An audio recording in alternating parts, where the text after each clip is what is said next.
guess I'm live now.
It still looks like it's lagging. I just restarted my whole fucking computer. What is happening tonight?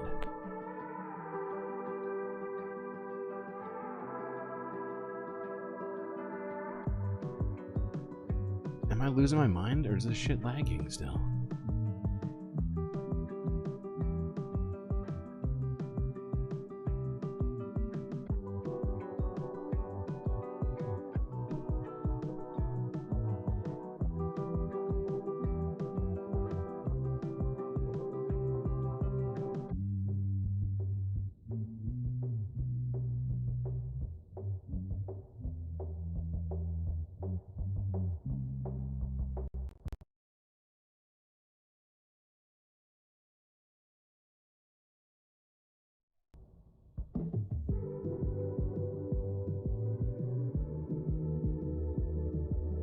Something fucking weird is going on.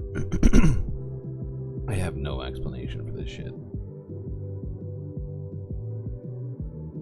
Like, is everybody else looking at it and being like, this shit is still lagging? Because that's what it looks like to me.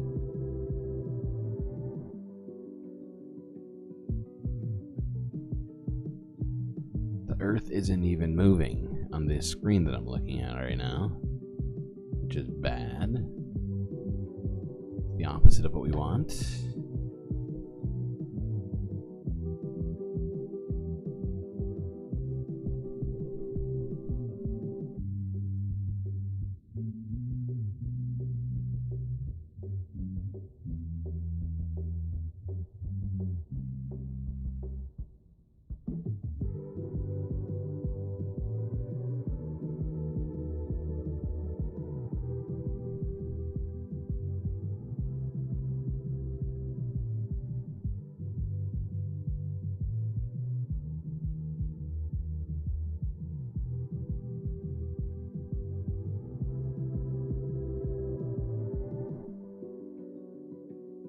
Something is fucking wrong.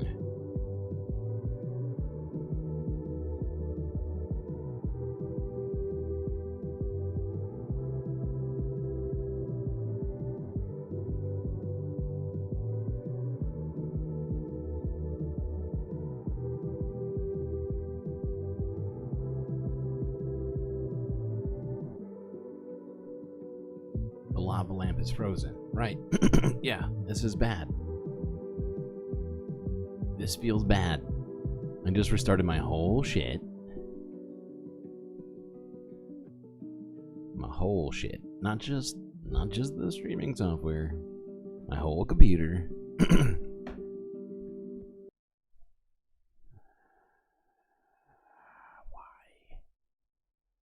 Why are you doing this to me? I don't understand.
What in the actual fuck?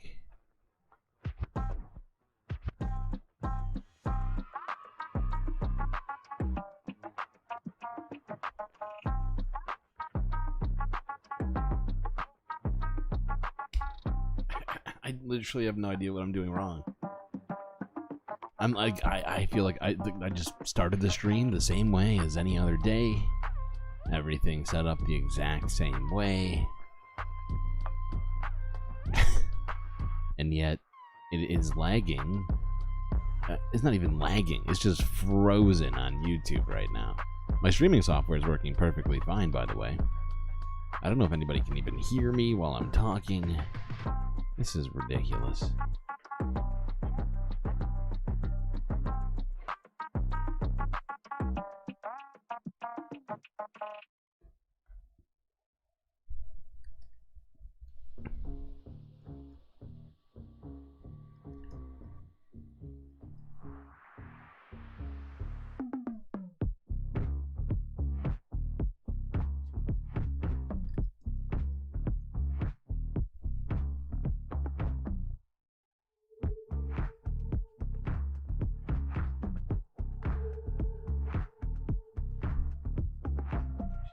Frozen on every screen I look at, aside from the one that it's streaming from.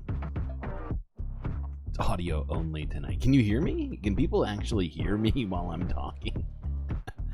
Because that makes even less sense to me.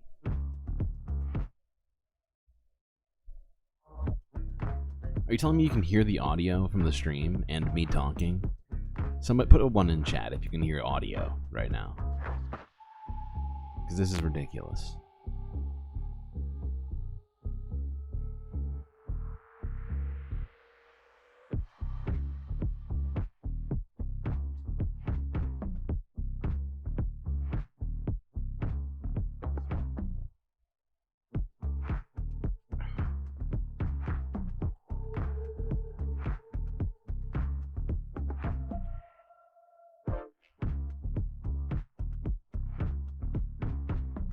The audio is working fine? That makes even less sense.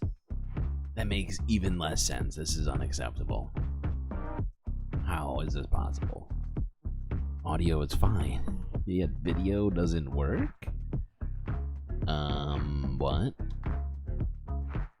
Wait, what is this? Why am I getting skipped frames now? Whoa. Well, what the fuck? I am so confused. Maybe it is the software.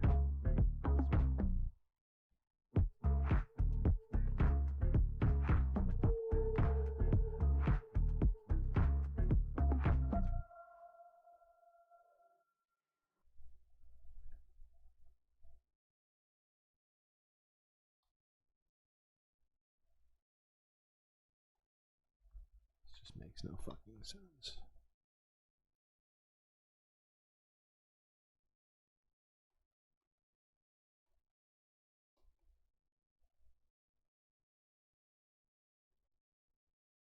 It's starting to move? Why is it starting to... This makes no sense. I feel like I'm losing my fucking mind right now. It's starting to move? Yeah, but it's moved. I see what you're talking about. It just moved like... just skipped 10 frames and stopped. Oh, that's not the kind of movement I'm really looking for, but at least that is some progress. For fuck's sake.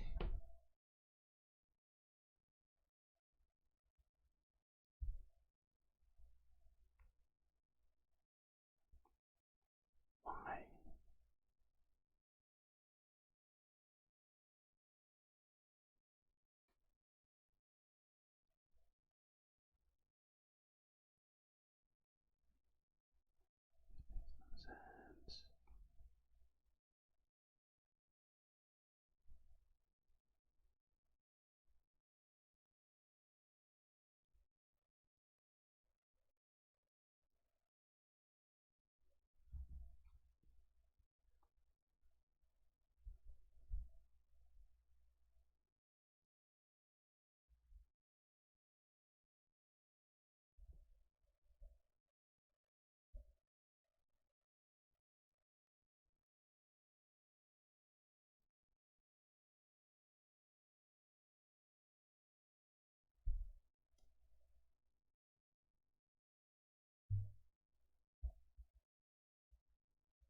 I'm like looking at these process I have like running right now. Wait, wait. Oh, the earth is turning. What the fuck happened? What happened? What changed? What changed? All I did was look at processes. It's literally all that happened. I didn't quit a process. All I did was look at them with my eyes. Okay, I guess it's working fine now. I'm totally not taking crazy pills right now. Okay. Okay. Totally not weird. Totally not weird at all.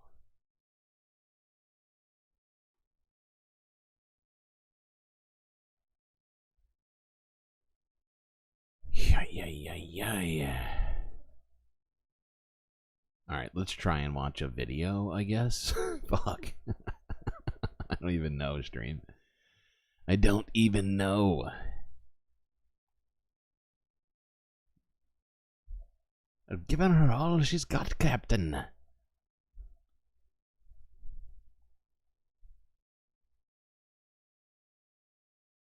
Alright, let's try to watch this video from CNN. Testing. Testing. 1, 2, 3. Woman in Trump jury pool breaks down in tears.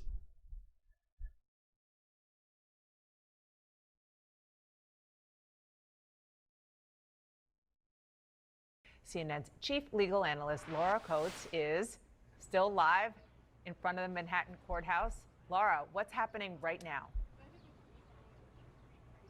What a day this has been. We are that much closer to getting the 18 jurors that are needed. That's the 12 plus the 6 alternates, who those alternates, by the way, might very well be needed over the course of the next several weeks as this trial goes on. We know now that the questioning will be the same for the alternates. They have the same standards they must meet as being not only qualified to be on the jury. They'll have the same questioning, the same voir dire, lots of details about whether they could truly be impartial. We're hearing a lot of questions from the prosecution and, of course, then the defense on this issue. They'll have about 25 minutes per total to talk to the entire jury pool of alternates who will also be seated. The jury alternates, they are aware likely that they, in fact, will be alternates, but they will have the same requirement to be attentive and to listen, because they might have to assume the role of one of the deliberating jurors at the end of the conclusion of this trial. We know that if this wraps up this morning, later on today, they'll have the examination of what's known as a Sandoval hearing, a phrase you're going to hear a lot. That's just lawyers speak for, I want to give the defendant notice of what might come up should he choose to testify.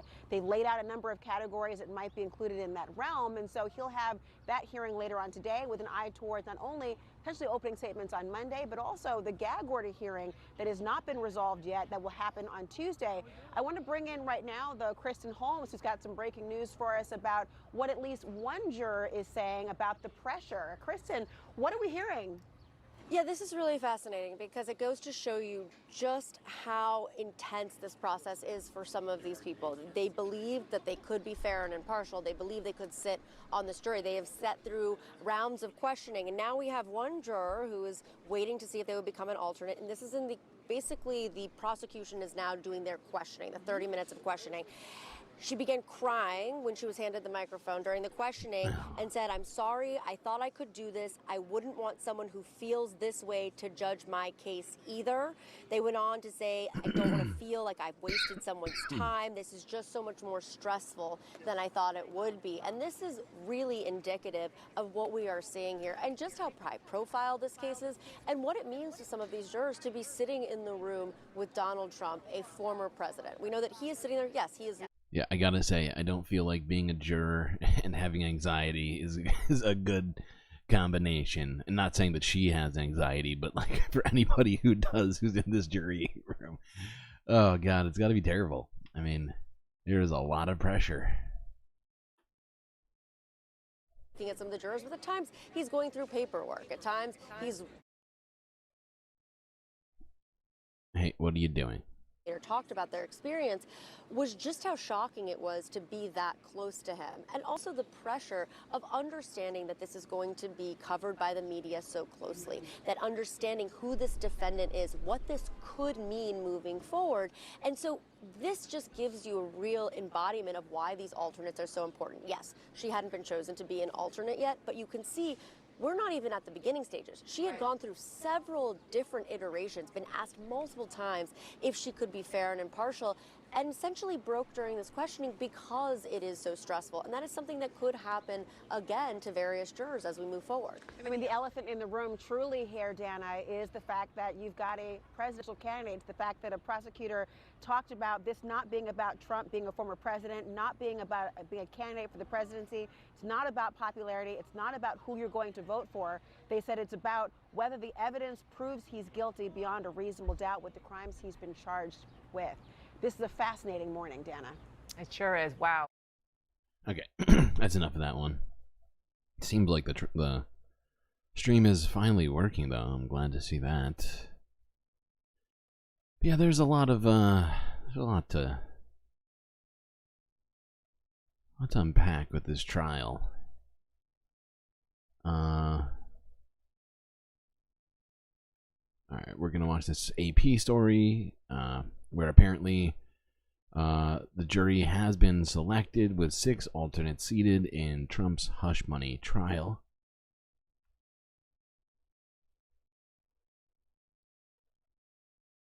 And it should end very quickly. Thank you very much.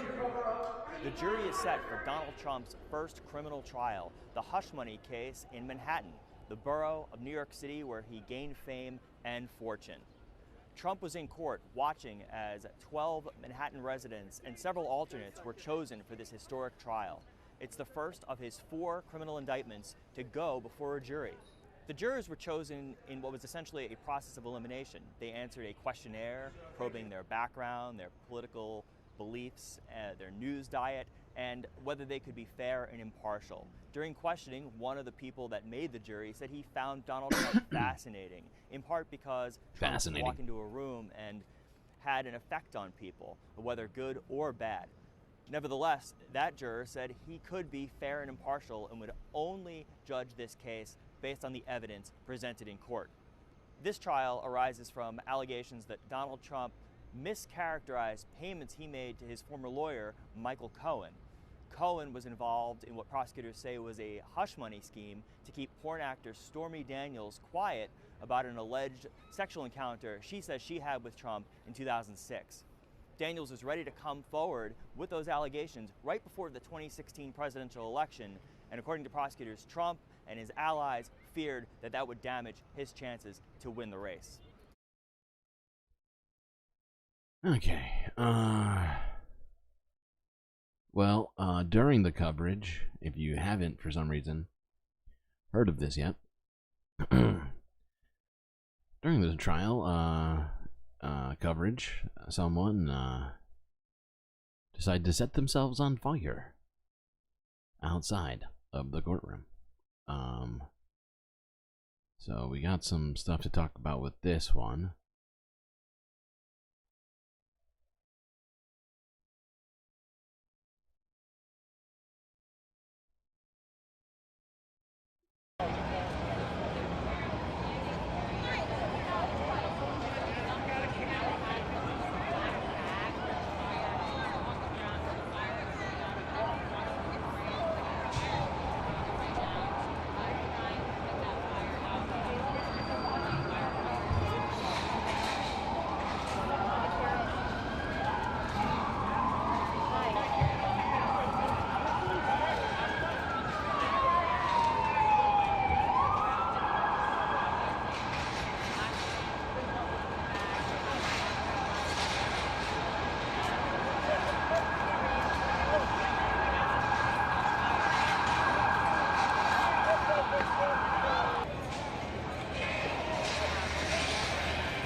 There's no way that guy survives.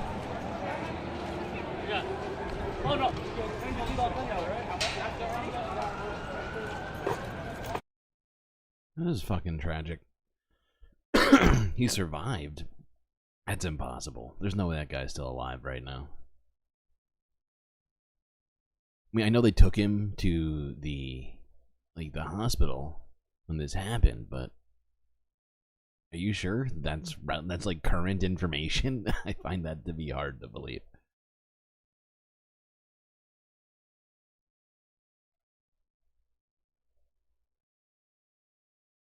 We're going to start this hour in New York, where in the last half an hour, a man has set himself on fire close to the courthouse where the criminal trial of Donald Trump will begin its opening arguments next week. We saw pictures of paramedics taking someone away on a stretcher. There was a lot of smoke, and then reports started to come in from news agencies that a man had set himself on fire. Jury selection has been going on, alternate jury selection has been going on today for that Donald Trump trial. Well, let's speak now to our North America correspondent, Neda Tawfik. And Neda, I believe that you actually witnessed this happening, which must have been very disturbing indeed. Yes, a very distressing few moments, as you can imagine, Anita. We, the press here, were gathered outside. We had just gotten word that a full jury, the alternates, had been selected in Donald Trump's trial. And then all of a sudden, we heard a pop, saw somebody coming into the park, a young man. He doused himself in lighter fluid and set himself on fire. Just before that, he flew colored pamphlets into the air. And as you can imagine, people here just started screaming. Someone we heard scream, "Don't do it." Others started screaming for a fire extinguisher. And just to give you a sense, you know, we are actually barricaded off a little bit from the park. The kind of two entrances that are closest to us are locked off. And so to enter the park, you have to kind of walk some ways around from the back. So while there is a large police presence here, it did take them a few moments to get to that man who had set himself on fire. He immediately fell to the ground. His body was badly burned when eventually he was taken away in a stretcher. And as you can imagine, just the amount of police just all descended onto this park. It was completely locked off. We weren't able to get a very close look at all of the pamphlets that were thrown, so his motive is still unclear. We are trying to get some answers from authorities, but an incredibly distressing and jarring few moments for everyone who was down here. Okay, we got more stuff to look at with this. Fucking this poor guy. He is dead. Yeah. Okay, that someone check that. Yeah, like I was saying, if you were watching that video of him getting taken away, his entire body was gray. His face was gray. It was really fucking. And maybe I was the only one looking at it that hard, but it was really really fucked to look at. And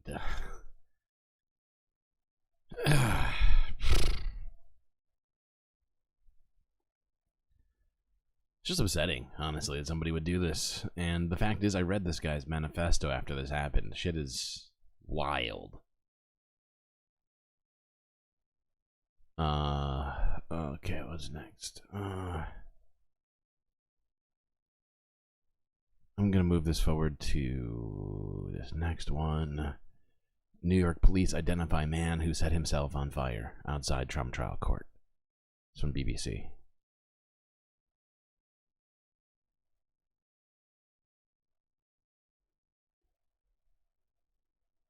There's a press conference taking place. Let's listen in. Jeffrey Madry, who will update you on the incident that took place.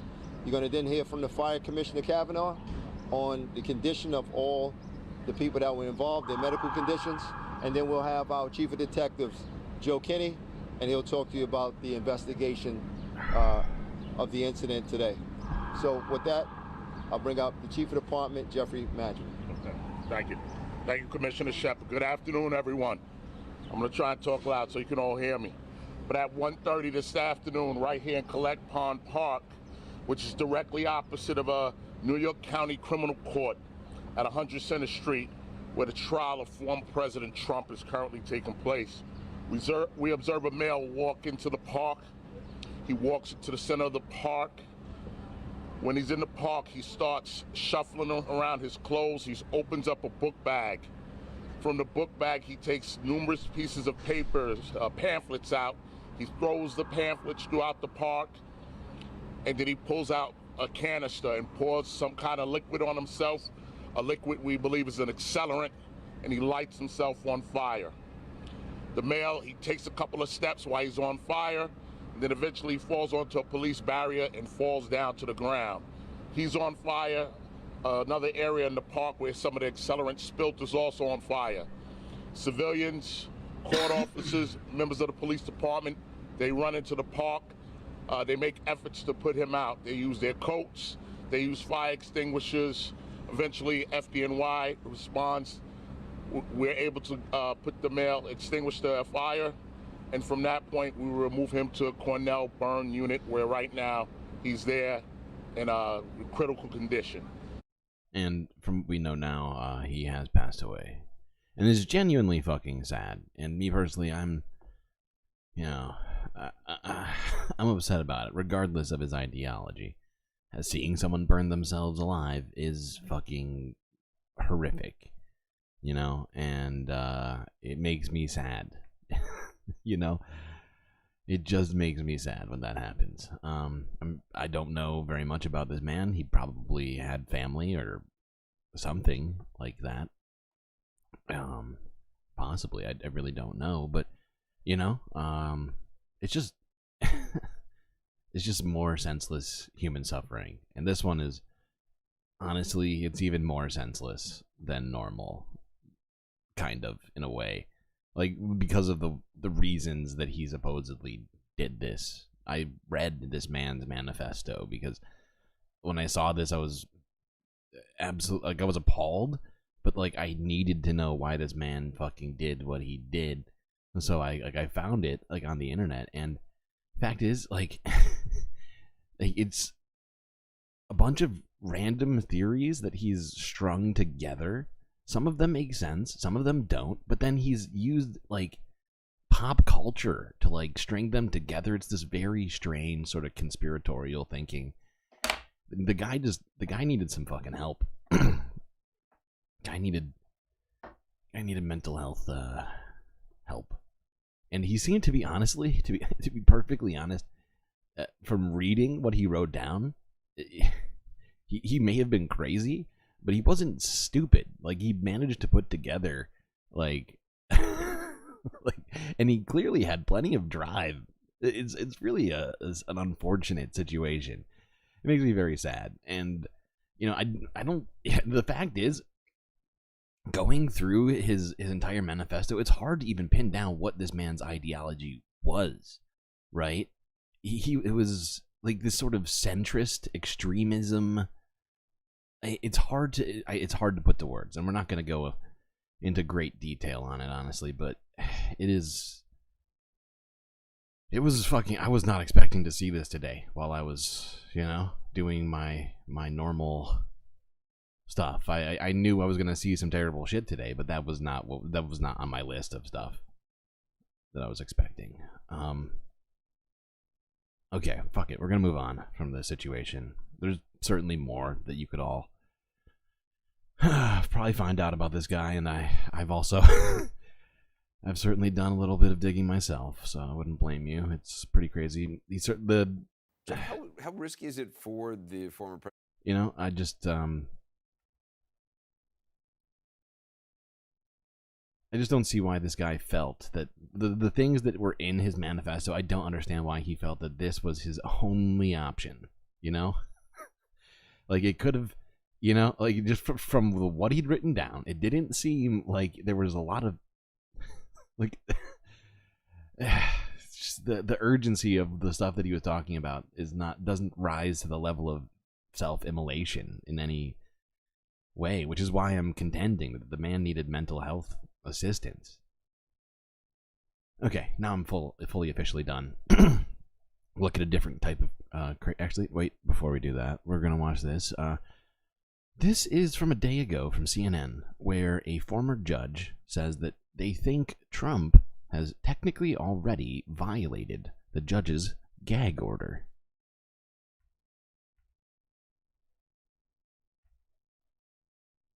Jeff, how risky is it for the former president to go in front of the cameras every day and complain like this? I don't think it's that risky. This has been his strategy from the beginning. I mean, you know, he hasn't had to go to all these court proceedings in the 4 cases against him, but he goes and protests that he's being railroaded, you know, this is an unfair, all unfair prosecutions. This is how he's running for president. He's using this case as well. I think, you know, he's doing pretty well in the polls. That's about his presidential campaign. That's not really about this jury selection. Jennifer, the former president posted on a social media site yesterday about a Fox host saying they're catching undercover liberal activists lying to the judge in order to get on the Trump jury. Jeff had made the argument last night that it's, you know, it's one thing to trash Michael Cohen, oh my God, figure, but to... It seems like the internet has become like 35% conspiracy theories at this point. Maybe even more. to go after a juror like this. Does it matter that Trump is quoting someone else? I mean, in terms of a potential effect on a gag order? No, he's not supposed to repost things either that do what he's prohibited from doing, which includes intimidating, talking about the jurors. So he has violated this partial gag order multiple times with comments about witnesses and with this comment about jurors. And next week, next Tuesday, the judge is holding a hearing to figure out what he's going to do about it. And that's really the big question here. I'm sorry for interrupting. And I am very interested to see what the judge is going to do about this. Because, as we know, most people, if they were to be violating orders over and over again from judges, they'd be having some serious consequences. However, Trump has been managing to skate by, doing whatever the fuck he wants still. But at some point, the justice system may actually find some justice in there. I guess we'll have to wait and see. I'm sorry that the judge is waiting till Tuesday to do this. You think he should do it sooner? Absolutely. I mean, because Trump is violating this gag order every day. And the thing about the jury is so dangerous because, those people are the ones most worried about publicity and most worried that, someone's going to come after them. The fact that he's letting this linger and let Trump, continue on social media on this issue for another, 4 days is dangerous to the process. Jill, do you think it likely that maybe other jurors, as sort of the reality starts to sink in of what they... Okay, we don't need to listen to all of this here. I just thought it was interesting for us, or at least in general, this situation with Trump just continuing to speak in ways he's not supposed to publicly. And yeah, it's going to be interesting to see what the judge decides to do about it. No, I mean, the fact is, are you guys still talking about this guy? Yeah, I mean, the manifesto was pretty much incoherent nonsense. It basically was. And honestly, the Bitcoin stuff was maybe the least incoherent of all of it. I mean, he had an entire page about freaking pop culture references that he believed to be some sort of I think a what do you call it, like a propaganda campaign almost. It is like Simpsons episodes and random movies from the 80s and 90s and shit. It was fucking weird. Okay, to be perfectly frank, the Bitcoin shit was the most coherent stuff that he put in there of anything that he put in. The rest of it, he was complaining about how, I think he said Harvard was a criminal institution or something, and New York University was a front for the mob, and it was pretty incoherent. We're done. I'm done talking about this. It's too ridiculous. Okay, well, speaking of ridiculous, let's watch this quick Good Liars clip from earlier today. Quote unquote, they're gonna come for us. They were at another Trump rally, of course. This woman says some truly unhinged shit.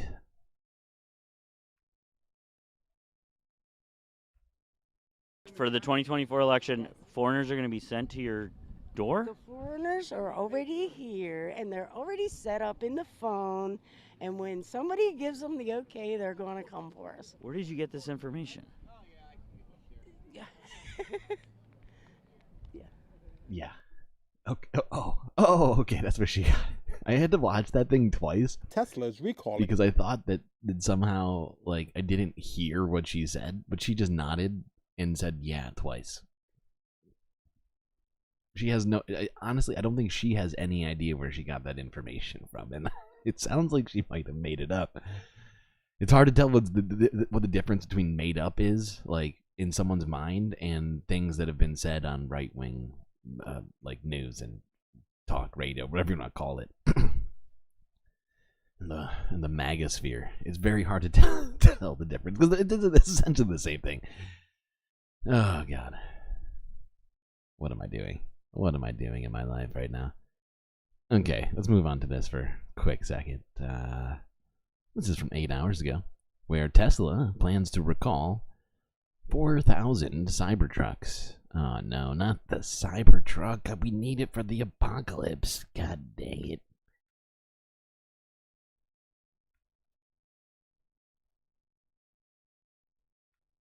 Tesla is recalling close to 4,000 of its Cybertrucks to fix an accelerator pedal that can get stuck, increasing the risk of a crash.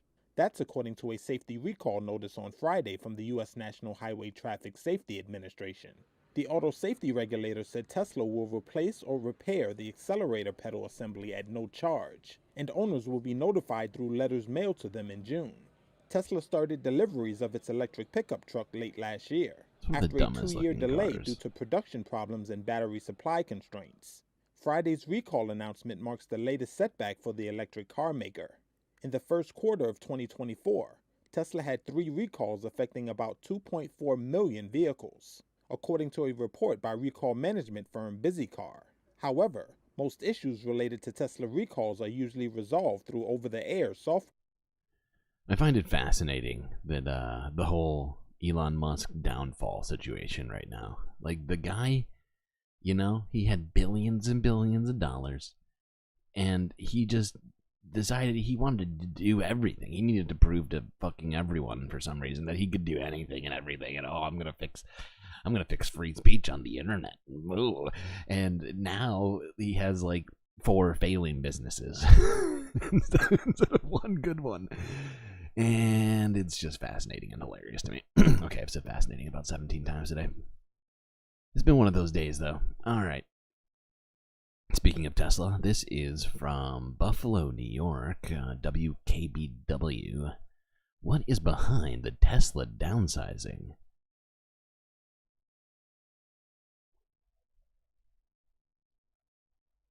Also tonight, the fallout continues at Tesla after the company announced plans to lay off 285 people at its South Buffalo locations. The impact here, a small part of Tesla's overall effort to reduce costs by trimming 10% of its global workforce. Our Derek High joins us in studio now with more on what's behind the move. Derek. Yeah, that's right, Jeff. One employee I talked to Monday morning received notice just a few hours before her workday that she and several others had been laid off. But with Tesla being the big brand that it is, naturally we wonder how they could have possibly reached this point. I spoke with University at Buffalo professor Charles Lindsay today to get the why behind the downsizing. Sales of electric vehicles, the growth that is, has been slowing. And so how has that affected Tesla? Their sales are down about 13% compared to this time last year. The Tesla Gigafactory in South Buffalo opened in 2017 after New York State spent almost $1 billion on the high-tech facility. That is the part of this that I wanted everybody to hear. That's the main point, okay? Like, sure, the layoffs are an important aspect of this, no doubt, undoubtedly. But this is the kind of shit that I think that we have to constantly and consistently criticize, okay? Where the government gives literally billions of dollars to a corporation, gets nothing in return, gets no profits, gets no stocks, you know, gets no actual interest, legal interest in the company, and then the company does whatever the fuck they want. They lay people off, they move, they decide to move, and that $1 billion is now spent. That's people's tax money, right? This is New York State tax money spent on a goddamn Tesla factory for Elon Musk. He couldn't afford it? Is that the problem? He couldn't afford to pay for a factory? We needed to give him $1 billion? Like, that's what I'm talking about. It's out of control, right? We've been talking about that. We just gave money to Intel. We just gave money to Samsung. Billions. Was it $7 billion to Samsung, a foreign company, to do business in the United States? What? I'm sorry. Can I get $1 billion to do some shit? I would, you know. I'd like to sign up for that list, please. Okay, moving the fuck on from Tesla.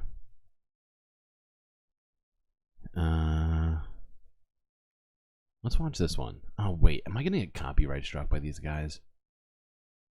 It's going to bug me if they copyright strike me. It might happen. Okay, let's try to watch this video. This is from a day ago from a More Perfect Union, which is a channel I genuinely respect, but the last time I watched a video of theirs on the channel, it got copyright struck, and we got taken down midstream. But fingers crossed, I just really think that we should look at this shit right here while we're on the subject of business making things worse for Americans. This is entitled How an Illegal Housing Cartel is Driving Up Your Rent.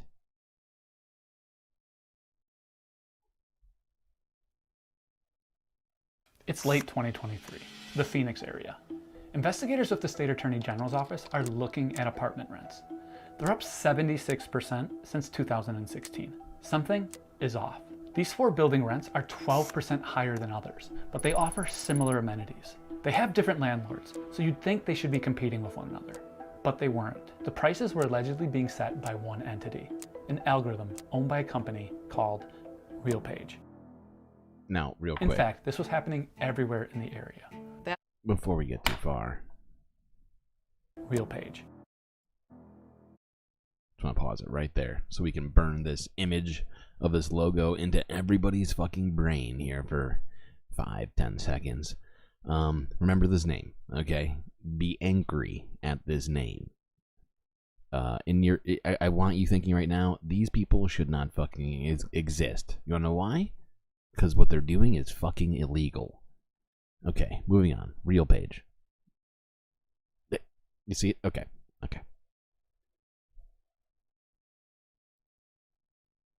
Go web, go. In fact, this was happening everywhere in the area. That's old-fashioned price fixing using new technology. We allege, in effect, a housing cartel. Over 2,000 miles away, something similar is happening. It's alleged that all of these different units, their prices were set by one single algorithm, which sounds bad. And it could be happening in cities and states across the country. Renters have filed over 30 different lawsuits against RealPage. We're going to talk about what all this means, how algorithms, these black boxes of data, are shaping our markets and giving an incredible amount of power to the few, and how the Department of Justice and some state attorney generals are fighting back. Because this is a story about how a few lines of code broke the American housing market.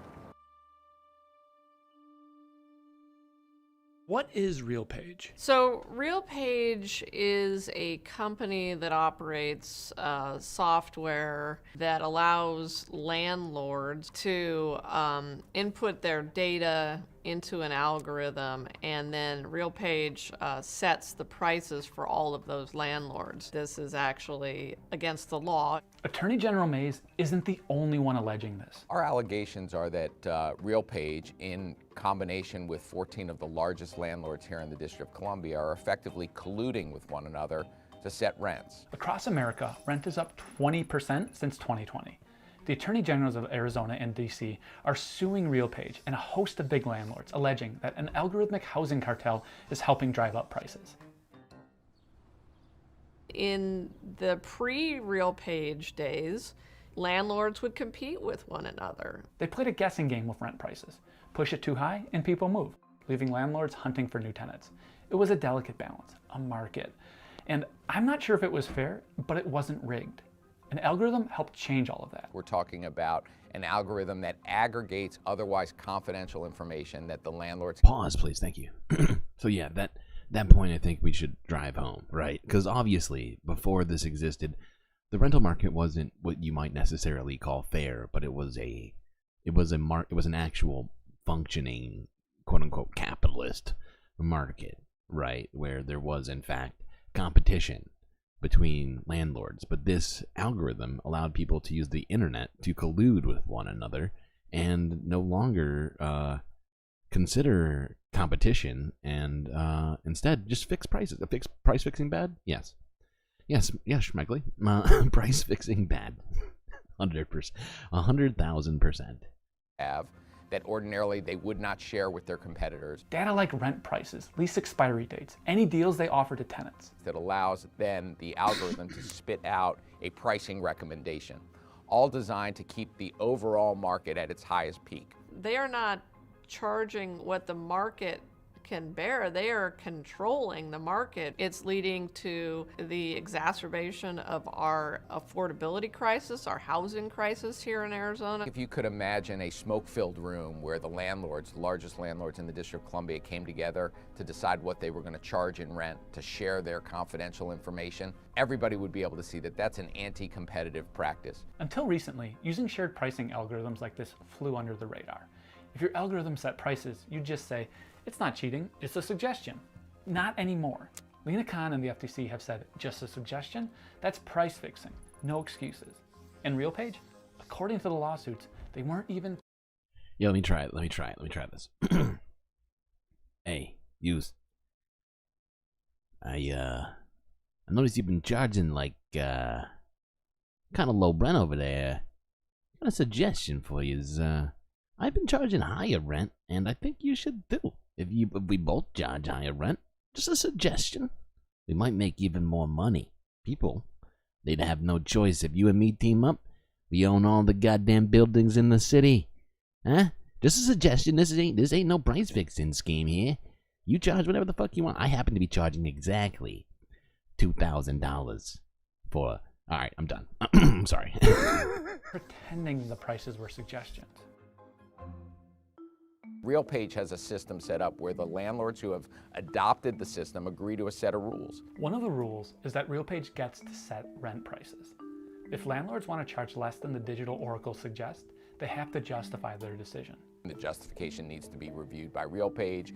RealPage can push back against the justification. And if you push back too much, RealPage can kick the landlord out of the scheme, with one insider telling investigators, sometimes we were happy to see customers go. They also had a policing agent that would go out and make sure that the landlords and their leasing agents were staying in line. This one is where it becomes quite literal. That metaphor I was trying to make just now for the, the mob sort of conspiracy price fixing shit. This is when it gets very real. So listen to this again.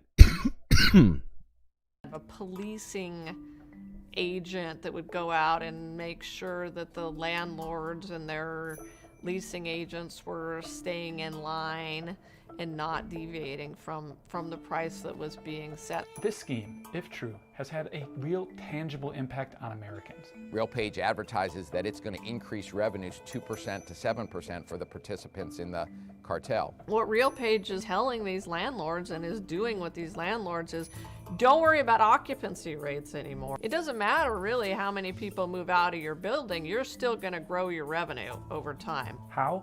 Through these coordinated price increases. In Phoenix alone, we've seen rent increase 76% since 2016. It is almost certain that people were evicted as a result of these price increases, and that some people were made homeless by them. It's fucking disgusting. To their prospective Okay. Anyway, there is a lawsuit currently pending in DC, as well as a couple of other places. And I think it's important for everybody to be aware of the existence of this company and what they're currently doing. Because, in my estimation, the activities of this company, Airbnb, and massive real estate holding companies are like the three pillars of our problem with housing right now. Okay? What these people are doing is fucking criminal, and it needs to be dealt with.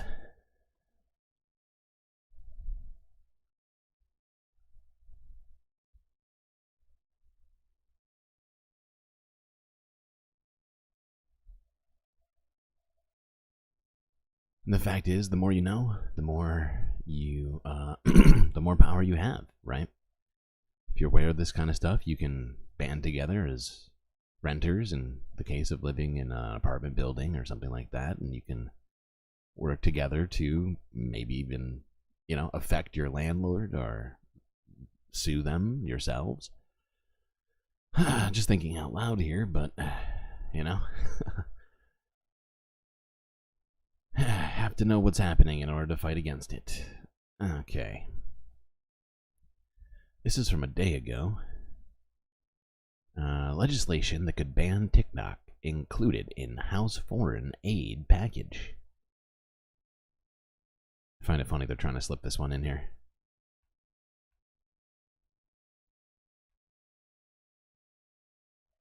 Lawmakers and some administration officials have raised concerns that the Chinese government could essentially use ByteDance, which is the parent company of TikTok, as a tool, that it could force ByteDance to hand over US user data, or it could basically manipulate the TikTok algorithm in such a way that it can promote or suppress content that are favorable to its interests.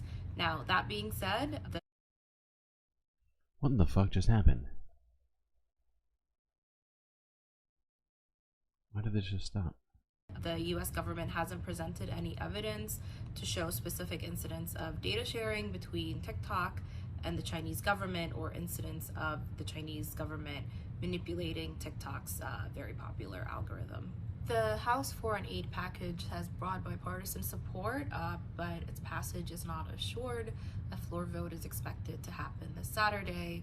The TikTok proposal also has bipartisan support in the Senate, and President Biden has said that if it gets to his desk, he will sign it.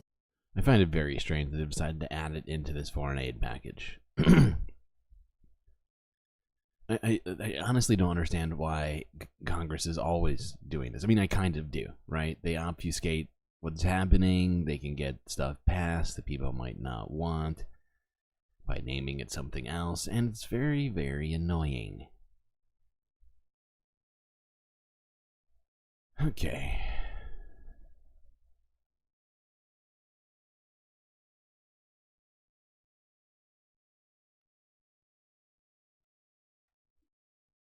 Alright, moving on. How far have we gotten so far? An hour in. Not bad, not bad. Could be worse. Alright, let's do some environmental news then. This is from 21 hours ago from Reuters, where Colombia is facing a water rationing as reservoirs dry up.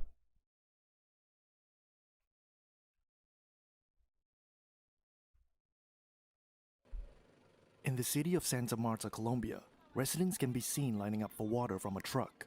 People across the country face water rationing as reservoirs dry up.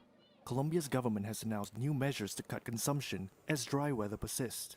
According to infrastructure operators, Colombia's reservoirs are now at 28.75% capacity. Local media reported Wednesday that this was more than 3% below the lowest level recorded for April over the past 20 years.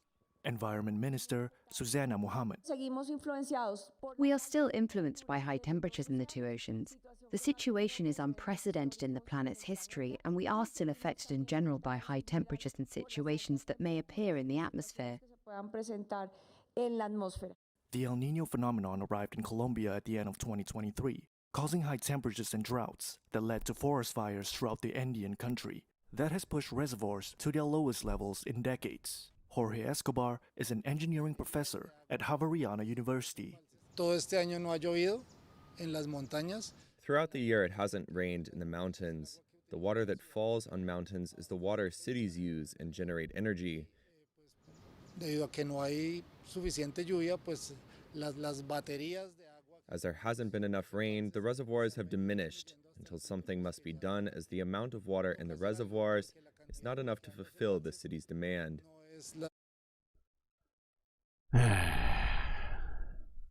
There are so many water crises happening right now. At the same time, there's floods happening fucking everywhere. Where have we seen in the last month or so, right? It's crazy. Pretty sure there's flooding. Let's see, Tanzania, in Kenya, in the UAE, in Russia, in there's more places. My brain is starting to break down though. But yeah, you think you get the point. Here is another video. This one is from Associated Press. Greta Thunberg joins hundreds in Sweden demanding action on climate crisis. So it was 10 hours ago.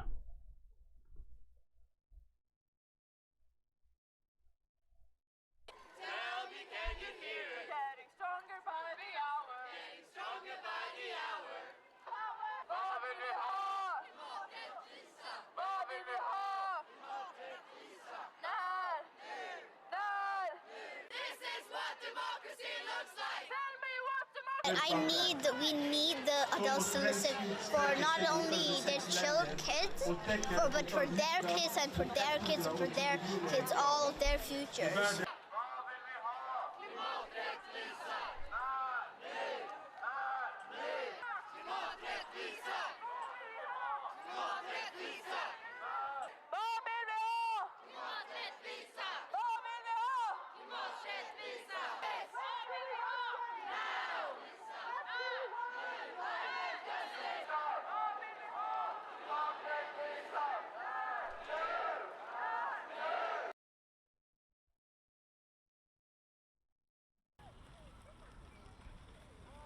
Okay. One slightly nice story here in between everything else going on. This is from the AP, where Netherlands has gifted the Ukrainian city of Lviv 100,000 tulips.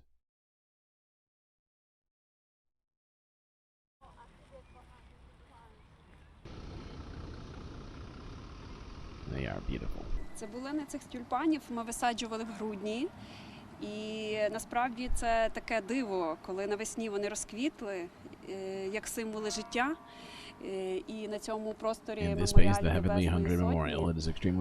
це надзвичайно символічно.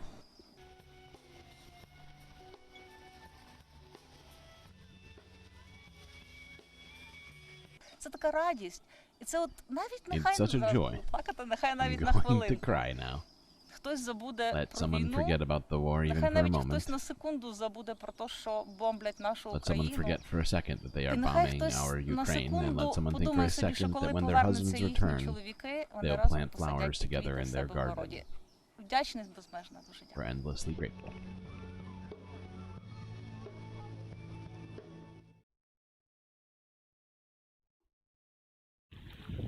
In West.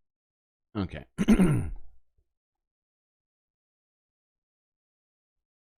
Now, some unfortunate shit. Right back to the unfortunate shit. Sorry, chat. Okay. Well.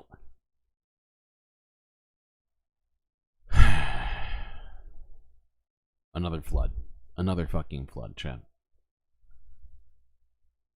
This time it's in Afghanistan. Floods in Afghanistan and Pakistan. And Pakistan.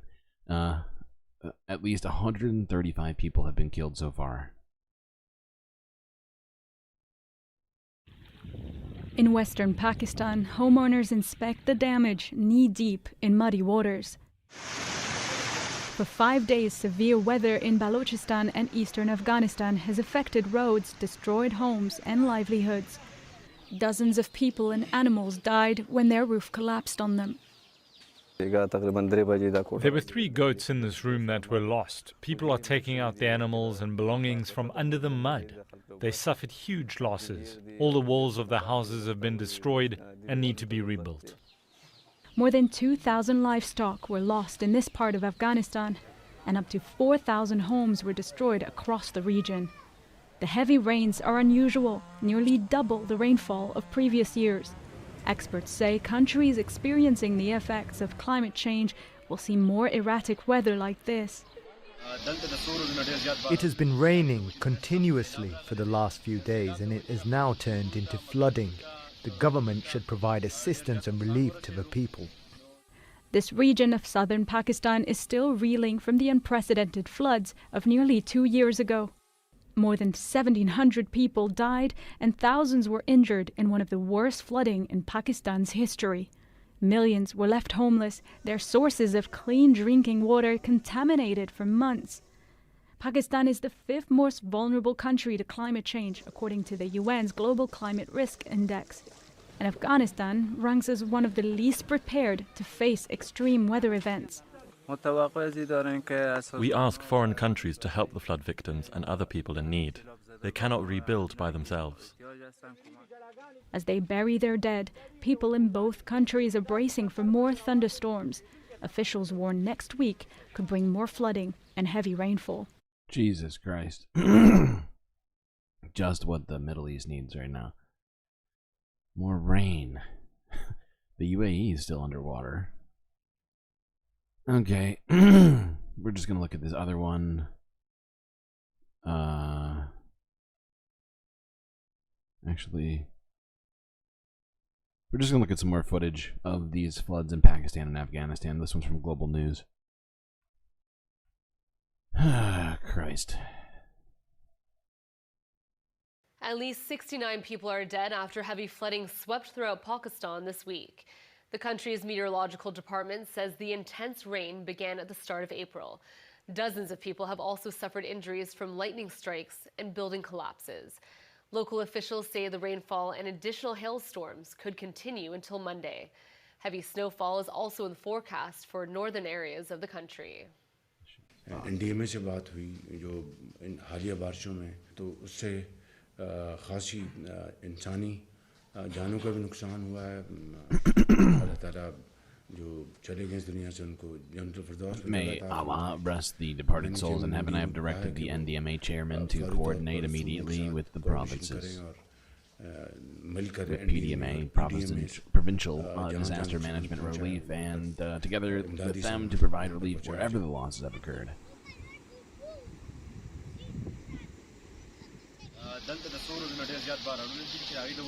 It's been raining continuously for the last few days, and it has now turned into flooding. The rains have caused a lot of damage to the houses and other property. The government should provide assistance and relief to the people.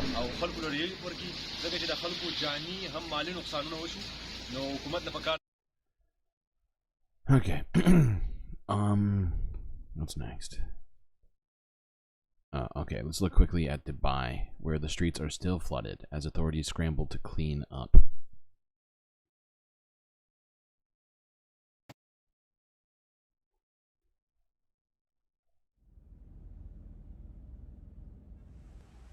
Dubai streets remain flooded as the city struggles with cleanup. Following the heaviest rainfall the UAE has seen in 75 years. Passengers faced chaotic scenes at Dubai airport, with only one terminal reopened 2 days after the severe weather. Holy fuck, that's a lot of people. As waters recede, some volunteers are taking matters into their own hands. Holy shit, that's a lot of water. It's just sitting there now, using kayaks to rescue people. Flooded. There is a building have no electricity, no water. Also food not getting for tenant. That's why helping them. The president has given orders for affected families to be transferred to safe locations.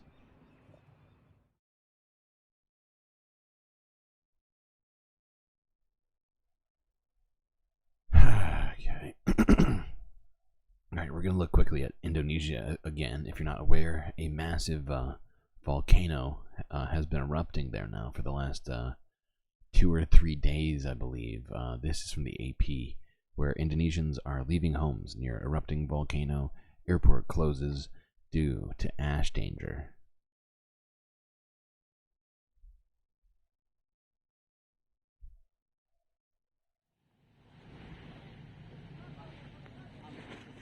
Tagulandang Subdistrict, Indonesia.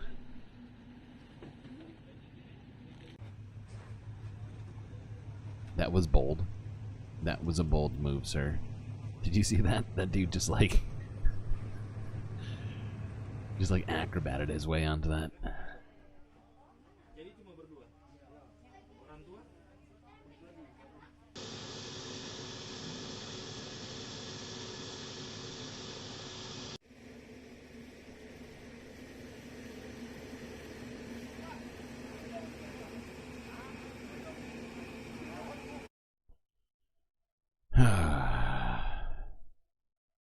How many volcanoes are erupting right now? There's one. I know there's one in Iceland. For fuck's sakes. Why must the world be on fire? This is from 23 hours ago. Let's go to Africa real quick here. Mali suffers under unprecedented Sahelian heat wave.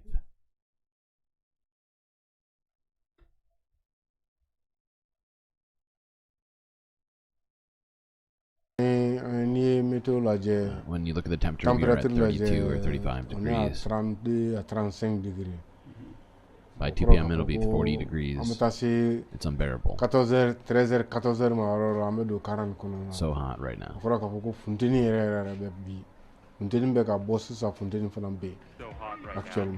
By 2 p.m. it'll be 40 degrees. There's no electricity either. This morning, is that ice? It is ice.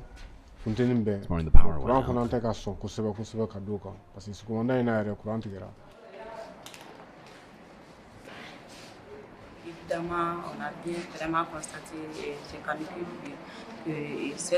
We have noticed rise in temperatures. This is a reality. During our consultations, we've noticed this taking its toll on sick people.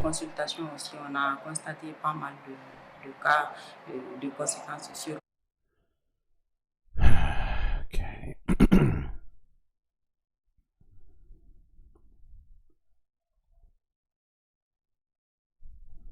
Alright. Well, drought in Mali.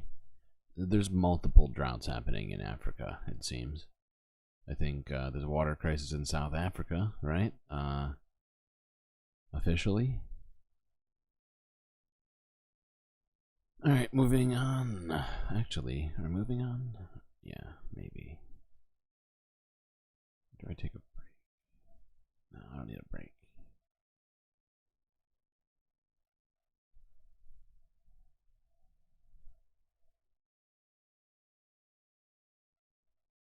(40°C) is over 100 degrees. Yes.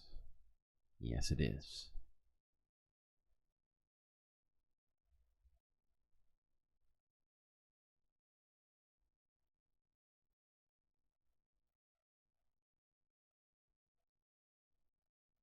Alright, yeah. Let's look at this in the UK. Moving on from climate news.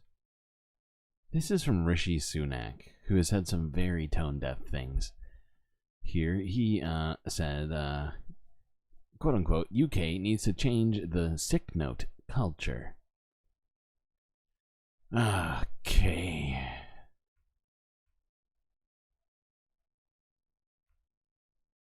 Oops, that didn't work. Go. There we go. We don't just need to change the sick note. We need to change the sick note culture so that the default becomes what work you can do, not what you can't.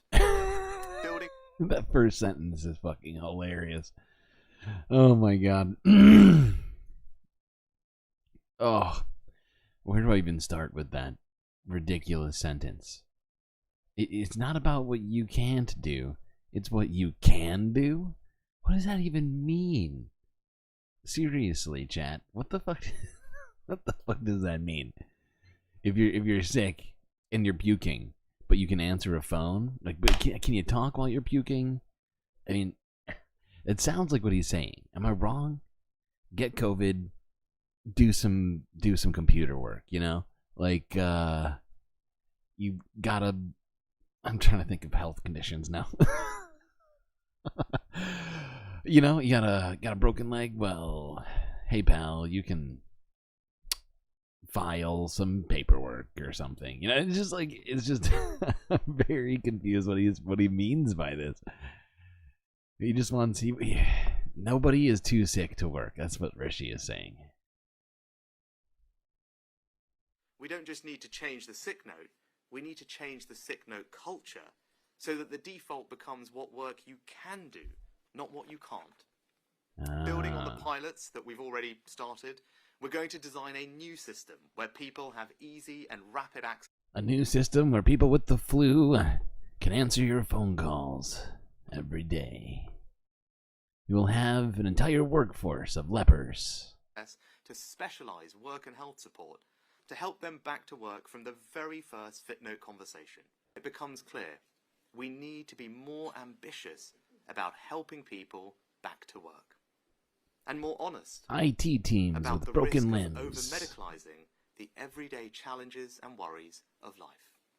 Fail to address this, And we risk not only letting those people down, but creating a deep we're letting everybody down. Whose taxes fund our social safety net. We're letting everybody down, you know? I mean, most importantly, we're letting Rishi down by not working when we're sick. Now, I'm not a British person, but if I were, I'd be incredibly offended by that suggestion.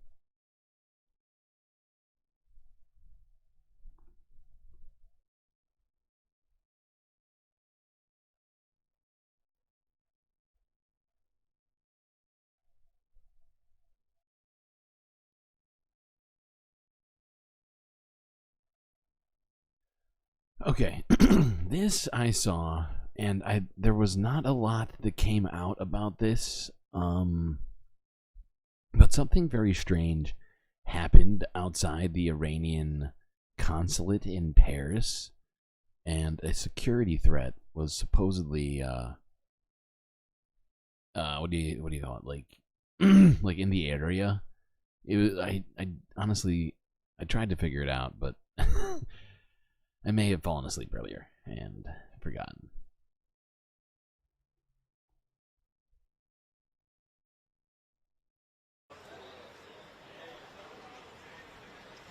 But like, what I did figure out about it, if I recall correctly, before my impromptu nap, was that the belief was the security threat was just one man who was believed to be armed, but I don't think they ever found him.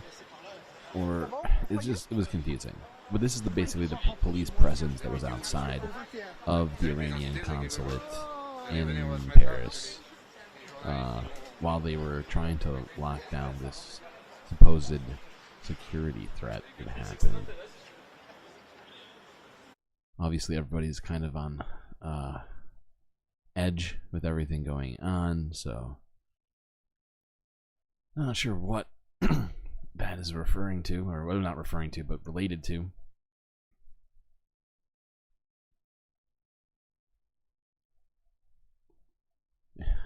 That's a good idea, Schmegley. If you want to fire people up about going to work, maybe they should benefit from what the company actually does by owning it.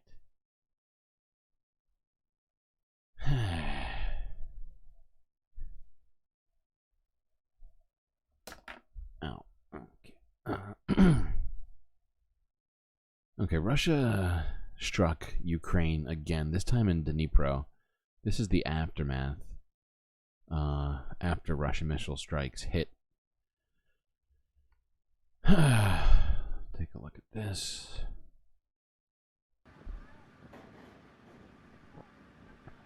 Now, I would just point out that from what I could tell, all of the buildings in this video are residential buildings. So, once again, this is more Russian war crimes in this war against Ukraine.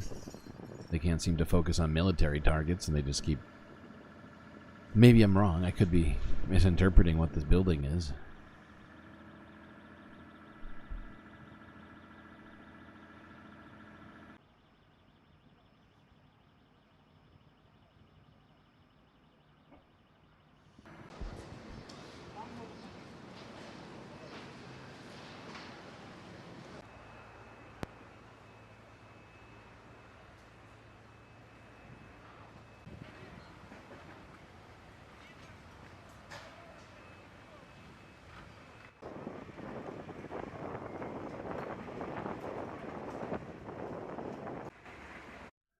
You're saying that Rishi Sunak was the kid in class who asked the teacher if she forgot to assign homework over your break? Yeah.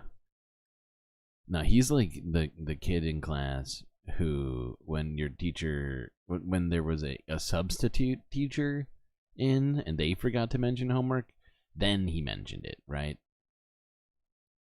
I feel like in this particular analogy, or or whatever, it's more apt, because in this case he wants sick people to go to work. It makes no sense. It's crazy. It is crazy. Oh god, not lost productivity. That would be such a disaster. What was I doing? Oh right, okay. Staying focused on Ukraine. where apparently Ukraine has downed a Russian strategic bomber after a strike.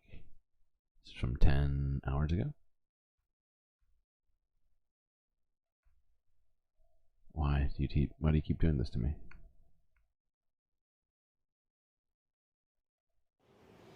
This is the aftermath of a major Russian strike on the Ukrainian city of Dnipro. At least 8 people, including 2 children, were killed early on Friday when missiles rained down over the eastern city and the surrounding central Dnipropetrovsk region. In retaliation, Kiev says it shot down a Russian strategic bomber it says took part in the long-range strike. These photographs from Telegram appear to show the wrecked bomber in Russia's southern Stavropol region, hundreds of miles from Ukrainian-controlled territory. This is the first time during the 2-year-long war that Ukraine has downed a bomber within Russia's borders. While the Russian Defense Ministry confirmed the crash, it said it was due to a technical malfunction.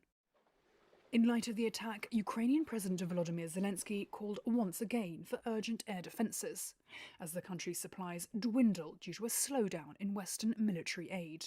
The president has himself been visiting troops and inspecting fortifications on the front line near Donetsk, while his foreign minister Dmytro Kuleba has been in Italy meeting with the G7 ministers. The West has the capacity to be efficient in all crises. And this must be clear. It has the capacity, military capacity, financial capacity, but it has to provide Ukraine with all necessary resources as soon as possible.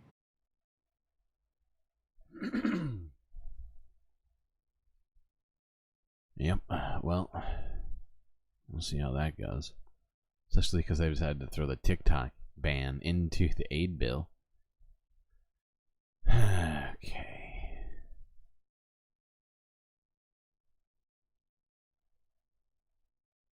You own your own company?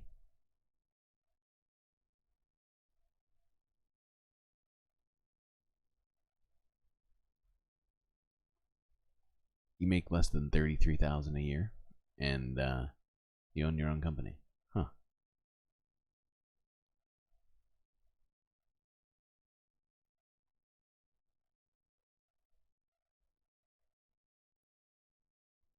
Don't be an entrepreneur.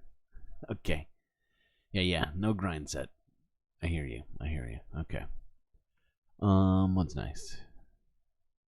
Oh, okay. Well, speaking about the West providing aid, this is from CBC News from 7 hours ago, where NATO has promised more military aid for Ukraine. Look at that.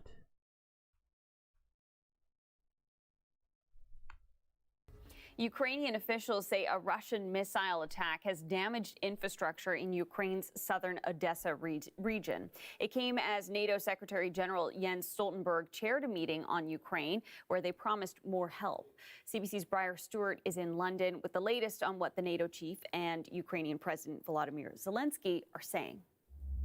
Ukraine's president has addressed the NATO Council by video link, and he said that Ukraine urgently needs at least 7 additional Patriot missile defense systems. Now, Ukraine has been asking for missile defense systems for months now, and in recent weeks, Zelensky had said that the country needed about 25 of these systems.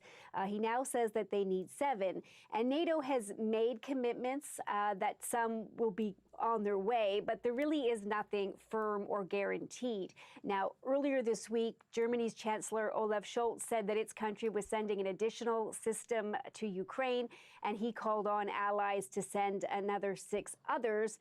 NATO has apparently been doing mapping of where all these systems are. Ukraine says that its allies have about 100 of these things at their disposal, which is why they're asking for them to be sent. But the other key thing here is that the Secretary General of NATO says the other concern is that the systems that Ukraine already has need to be operational because there have been a number of concerns about shortages of ammunition. Oh, okay, that's where it is. Okay, never mind. I was going to try and get it to this next spot in it, but it's coming right up. Okay. Listen. It is also extremely important to ensure that the batteries which have already been delivered to Ukraine are operational, meaning that they need spare parts, they need maintenance, and they need interceptors, because to have batteries without interceptors doesn't help. So we need a full package, we need a capability, we need a sustainment in addition to the new systems. Now, the discussions around whether to deploy these to Ukraine have been difficult for a few reasons. For starters, these systems are very expensive, about $1 billion US, and that includes the interceptor missiles. They're difficult to procure, and they are in demand, not only by European countries that want to strengthen their own security, but also by Israel, which has a need for air defense as well. No, they don't need it. That's a lie. Okay, moving on. I just found it very CBC of them, as they've been continuously supporting Israel, essentially, since October 7th, quite vehemently. And they still seem to think Israel needs more bombs right now. No, they don't. What they need to do is stop attacking everybody, stop genociding Palestinians, you know, that sort of stuff, I think, is probably more in their wheelhouse right now.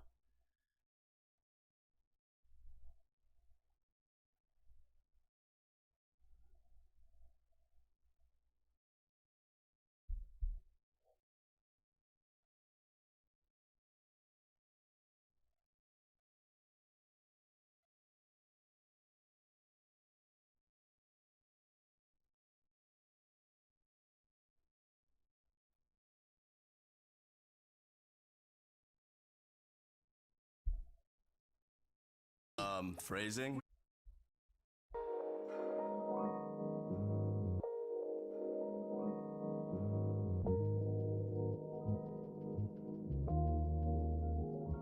Well, chat, I hope you've been having a great day so far and are enjoying the stream. If you haven't already, hit that like button and do consider subscribing. I'm just going to take a quick intermission and I'll be right back, so grab a drink from the Galactic pool and maybe dip your toes in the water.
You gotta knock it up with the self-immolating jokes, pal.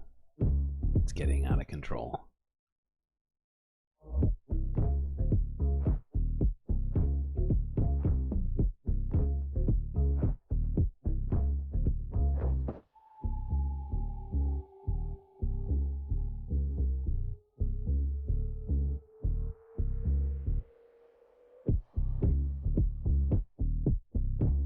Okay.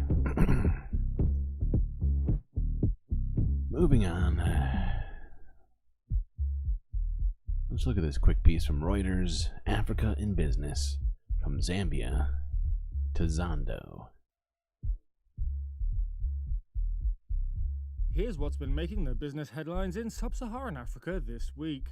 The mining investment arm of Abu Dhabi's most valuable company has offered more than $1 billion to buy a 51% stake in Vendetta Resources' Zambian copper assets. Two sources familiar with the matter said. The unit of International Holding Company is seeking to build an African copper mining empire and bought a 51% stake in Zambia's Mopani copper mines earlier this month in a deal worth $1.1 billion. Ghana has failed to secure a workable debt deal with two bondholder groups in its push to restructure $13 billion of international bonds, the government said on Monday. That's a blow to its efforts to swiftly emerge from default and economic crisis. Nigeria has halved federal borrowing from the central bank to around 4 trillion naira or $3.6 billion, as Africa's biggest economy works to curb monetary financing and shift to markets to plug revenue shortfalls. We are allowed an element of funding. That's according to... There is a new sign of the bar. I'm glad somebody noticed it. Finance Minister Wale Edun. It had gone way above the limit, so our commitment was actually to do our level best to come down to within the limit and stay there. BNP Paribas was ordered by a US judge on Thursday to face a lawsuit accusing it of helping Sudan's government commit genocide between 1997 and 2011 by providing banking services that violated American sanctions. The proposed class action has been brought by US residents who had fled non-Arab indigenous black African communities in Sudan and are seeking unspecified damages. A spokesman for the French bank declined to comment. And finally, South African online fashion retailer Zando has launched an international e-commerce division as it takes on Chinese fast fashion e-commerce retailers at home. Zando said it would offer a trustworthy alternative amid the rapid rise of Shein and Temu, driven by robust demand for their low-priced apparel. Okay, just figured we would catch up with what's happening in Africa that's not genocide, or not starvation, or ethnic cleansing, or war, or drought, or famine, or one of the other bad things. So, yeah, it looks great. I'm glad you think so. I'm glad you think so. I think I might update the name of the bar, like give it a fancy name instead of Galactic Pool Bar. It's too boring. I gotta give it something like, you know, something fun, something trendy.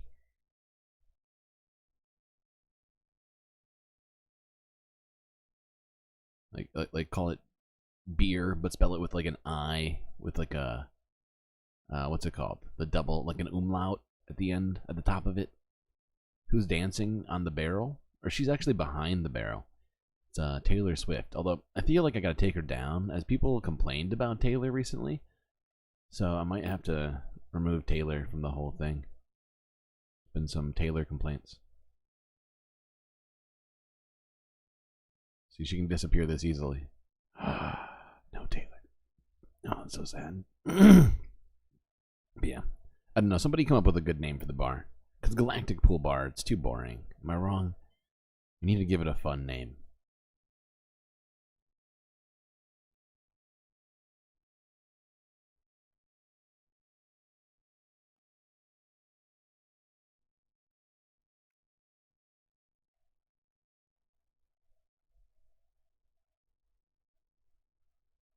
Okay, what's next? Okay. This is more foreign business news, but also relating to some stuff I think back in America with TikTok. Apple has pulled WhatsApp, Threads, and other Facebook apps from China's App Store. This is from Reuters 10 hours ago.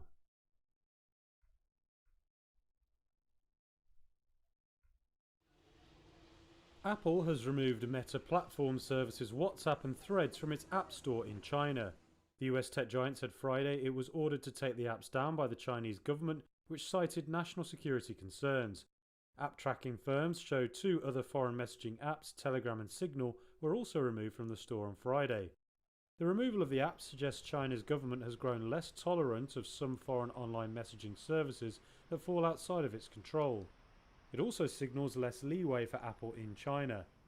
That said, other Meta apps including Facebook, Instagram and Messenger remained available to download as of Friday. Many other popular apps developed by Western companies including YouTube and X were also available. It was not immediately clear how WhatsApp or Threads might have caused security concerns for Chinese authorities. Meta declined to comment and referred queries to Apple.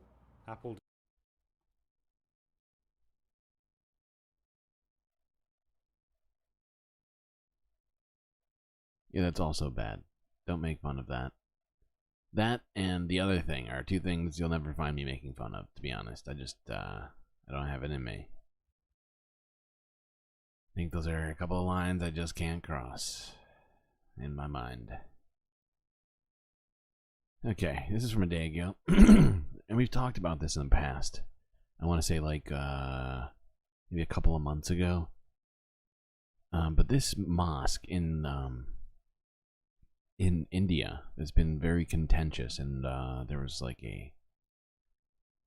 wasn't quite I don't know if it's classified as a massacre, but an attack happened on Muslims in India at this mosque, if I'm not mistaken. But this is from a day ago from Reuters. Mosque in Hindu Holy Land at center of dispute as India votes.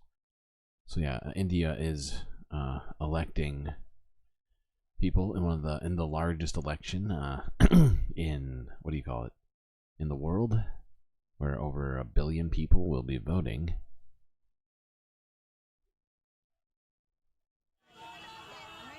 Sohan Lal Arya is in the fight of his life.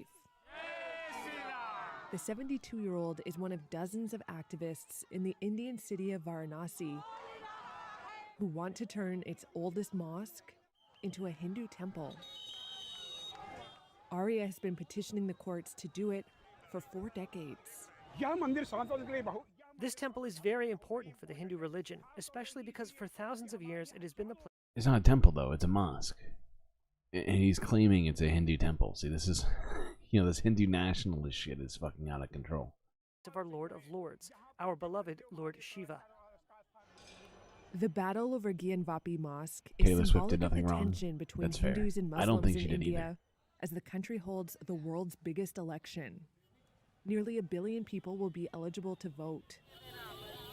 Opinion polls predict an easy win for Prime Minister Narendra Modi and his Hindu nationalist BJP party, which would hand him a rare 3rd straight term. Shit. Muslim advocates accuse his party of discrimination I just realized I'm on the wrong and screen. imposing laws that interfere with their faith. How did I not notice this? Modi denies it, but there has been sporadic violence between both sides. About 14% of the population is Muslim. The Varanasi site is not the only contested ground. In January, Modi opened a temple to the Hindu Lord Ram in Ayodhya. It was built on the site of a 16th century mosque that was destroyed by a Hindu mob in 1992, claiming it was the birthplace of the god king. Arya was there. He remembers it fondly and even has a brick from the mosque. Nationwide riots over the dispute left 2,000 people dead, mostly Muslims.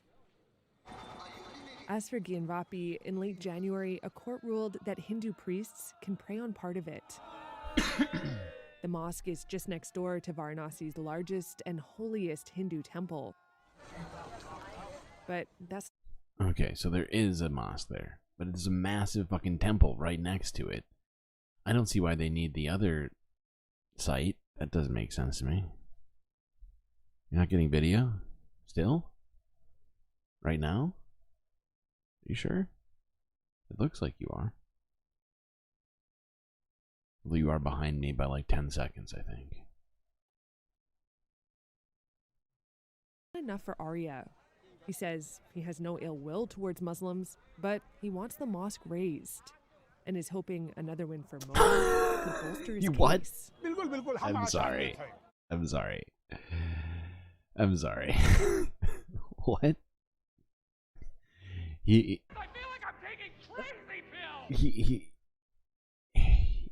has no ill will towards Muslims, but he wants a fucking mosque burned to the ground? That's what raised means. He wants to burn down somebody's religious site, but he doesn't have any problem with the people. Okay. Absolutely, we are fully hopeful that the forthcoming government will take care of the sentiments of all Hindus, will be sensitive to the feelings of all followers of the Hindu faith across the world, and will build a magnificent temple. What about the rest of people? 78-year-old Saeed Mohammed Yassin is determined to make sure that does not happen. Like Arya, he's also fighting, but on the other side, to prevent the mosque's demolition. Yassin has the stacks of court files to prove it. What happened then was really bad. Everything was wrong. There were riots in so many places. But what they are doing now, they are coming through court.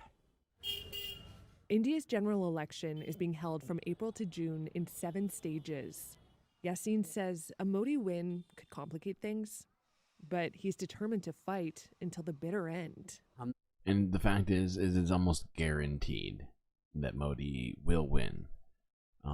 He has honestly huge popularity, and it is a Muslim minority, Hindu majority country, and he has wielded Hindu nationalism with great effectiveness, and it's pretty fucking scary just the degree to which it's being used in Indian society. They already had enough problems with the caste system and everything else. The fact that their population is so massive and only recently has their economy caught up even slightly. However, it does there's a lot to that too, as it's left quite a few people out, as capitalism tends to do. But yeah, I mean, the fact is he's silenced and or jailed everyone who opposed him that had any shot of winning or challenging him at the very least. The only person that's left in the election is somebody that is just going to get like I forget exactly what they differ on, but it's just so slight that it's just, you know, since he's in power and he's so popular, there's no reason for him to worry about somebody who's just like a shittier version of him.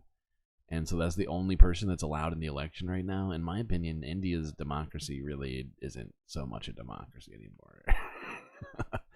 Didn't last that long. Okay, what's next?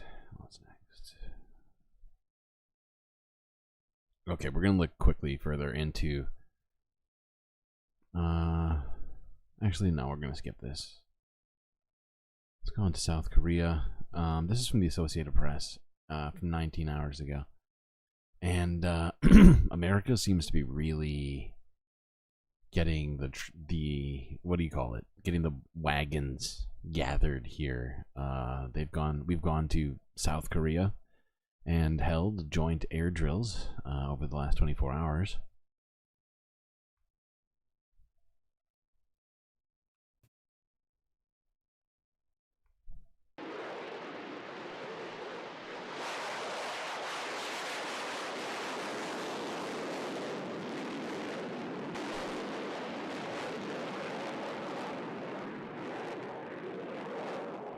The specific missions we're training for include air interdiction, which is a strike mission, if you will, also close air support, and live fire training, where we're loading weapons and practicing employing the weapons on our ranges here in the Republic of Korea. To be honest, this is the kind of shit you do when you're getting ready for a war. Like, this is not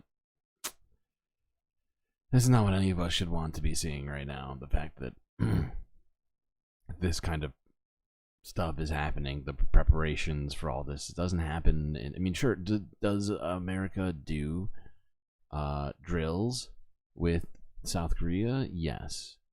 It does happen, obviously. Every year they do one. But this is out of the normal one.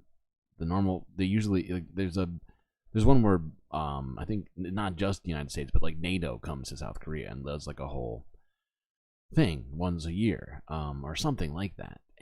But this is not that. This is something else, completely different.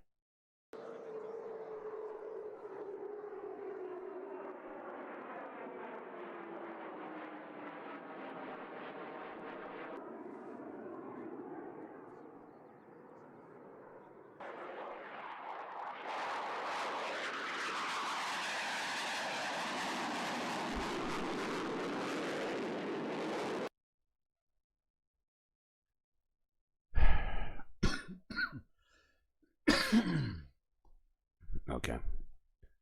Have we reached this? Yeah, okay, we have.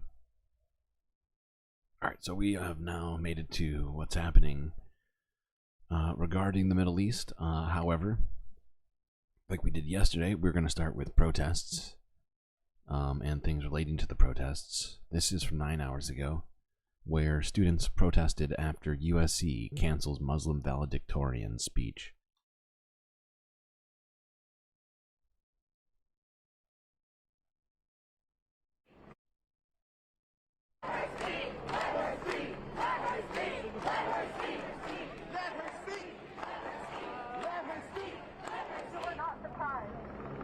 Asna Tabassum, who earned the title of valedictorian, had voiced support for Palestinians. University officials cited safety concerns as the reason for canceling her speech. We're here to support Asna. She's one of the most brilliant, compassionate people I've ever met, and the university is trying to silence her, even though she's rightfully earned the honor of valedictorian. As an Israeli Jewish person, I feel that it is absolutely crucial for me to stand with my Muslim friends and peers, especially when they are being accused of anti-Semitism. People have launched an online campaign calling for USC to reinstate her speech. Alright, what's this next one?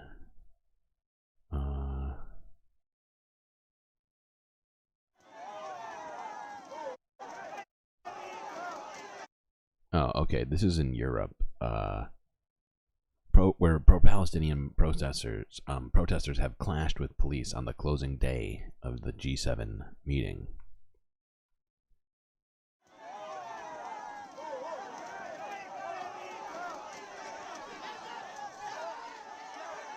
Protesters clashed with police in Naples on the closing day of the G7 meeting. Demonstrators carrying watermelon-shaped inflatables, attempting to board ferries for the island of Capri where the meeting was being held.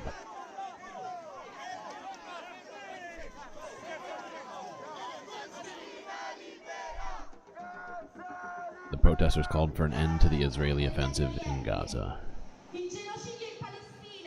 And fossil fuels?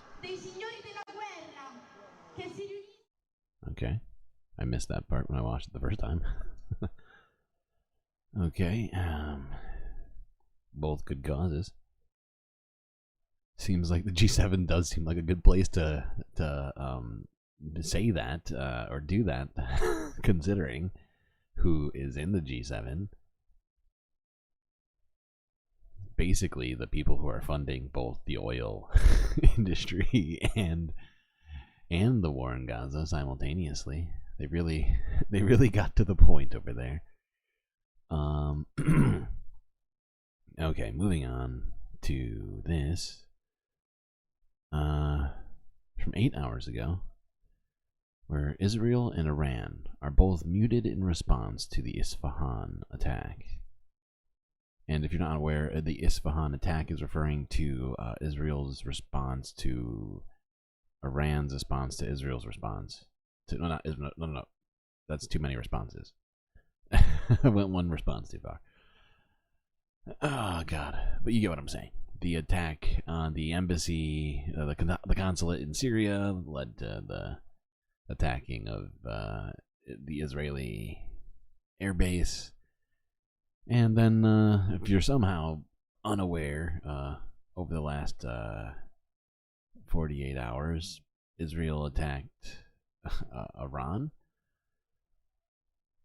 And so far, nothing has happened. This is a Reuters report talking about the response from both countries.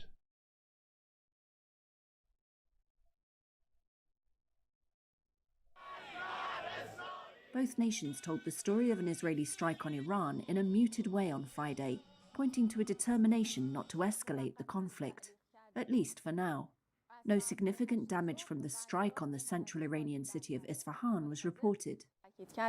Iranian television reports played down the event, many not even mentioning the Zionist entity, Iran's term for Israel.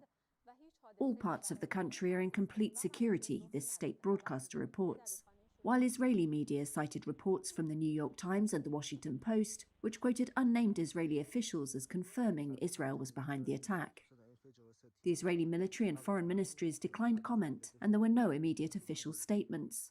Israel is traditionally silent on issues like nuclear weapons and intelligence operations, though hardline Security Minister Itamar Ben-Gvir sent out the one-word message feeble on X. In Iran, President Ebrahim Raisi chose not. If you didn't hear her, she said the word feeble. I believe that's just referring to Iran. I'm not sure specifically what, I guess just generally. Shorter trip to a central province, indicating the country wasn't on high alert. A senior Iranian official told Reuters that Tehran did not plan a response now. This banner in the capital reads, "Israel is more fragile than a spider's web." Few seemed alarmed on the streets of Isfahan. Come on, that's not important, this resident tells state TV. In Tel Aviv, a similar sense of ease. We're good. You can look around. We're happy here. Not of the attack, but we think the situation in the Middle East is complicated, but Israel will always win, and everybody needs to know that. Everybody needs to know that. These guys are living in some fantasy world right now. Rabi, a professor at Tel Aviv University, said Israel wanted to focus on Gaza and Lebanon. Israel, for the time being, like the United States, like Iran, would like actually to end up this chapter and get some leeway for going for Rafah and then to Beirut. The apparent attack was the latest in a round of actions set off by the killing of 7 Iranian officers in a strike on an embassy compound in Damascus on April 1st.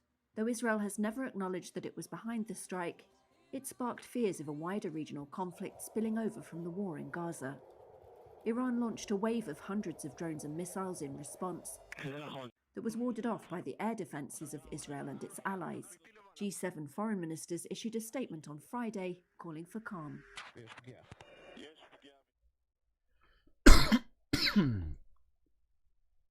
As tensions continue to simmer in the Middle East as Israel struck an Iranian consulate in Iran's The story's getting more and more confusing. Last night it was a missile attack. Now it's 3 drones. Yeah, well, I'll be honest. The information we had last night was pretty sparse. It seemed like a lot of what do you call it?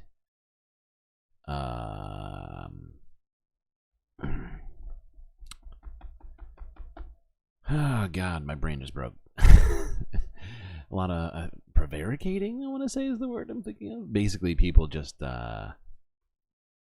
making sort of assumptions about what the attack was, more than actually telling us facts. There was just so much limited. There was only so much that we had last night. But yeah, I guess it was drones. It sounds like it. There's just so much fucking going on right now. It's out of control. This is from a day ago, from around the time of this attack, I think. This is from Al Jazeera. Iraq's armed resistance fighters. I forget the name of them. The leader of them has warned against a Rafah operation. Fear that Israel might strike again. But like in a live Al Jazeera interview, which we're about to watch. And to discuss it with us is the founding member as well as the General Secretary of Kataib Sayyid al-Shuhada, one of the fighting groups here in Iraq, which has been fighting Israel's linked interests here in Iraq as well as in the region. Mr. Abu Ala al-Walai, thank you very much for taking the time. Your group has been designated a terrorist organization by the United States. You're based in Iraq, so why would you get involved in a fight between Israel and Iran? Any war, any battlefield involving the United States against any Arab country, we will stand with that Arab country. Any war directed by the US against any... Cue greatest work of fiction in the... Alright, I'll cue it. Ready? Here we go. Arguably the greatest work of nonfiction of the 20th century. There we go. Islamic country. We will stand alongside that Islamic country. I know it was delayed. I didn't see your message. But just now you can kind of transpose that back in your mind. Have you carried out attacks against Americans or Israelis in the past? We fought against US occupation for 10 years until its first expulsion from Iraq. Now, the Islamic resistance sees the US taking an active part in the Gaza war and supporting Israel. Without this American intervention, Israel would not exist. We fought against the Americans. We are part of the resistance and a front to support our brothers, the Mujahideen in Palestine. The Islamic resistance of Iraq now is three major organizations, Kataib Sayyid al-Shuhada, Al-Nujaba, and Kataib Hezbollah.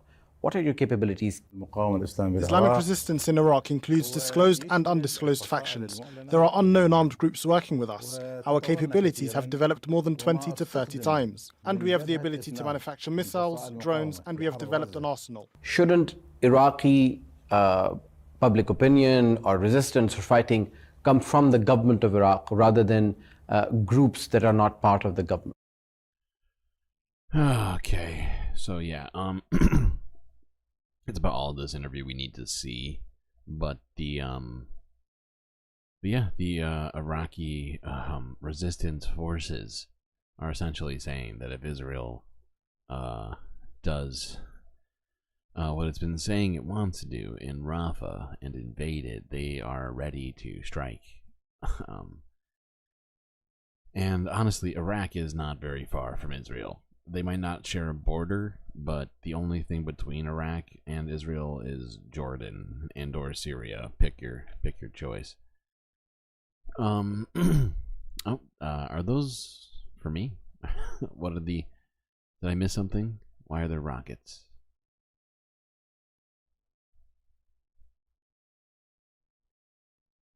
Okay. What am I doing? Yeah, we're gonna skip this next one.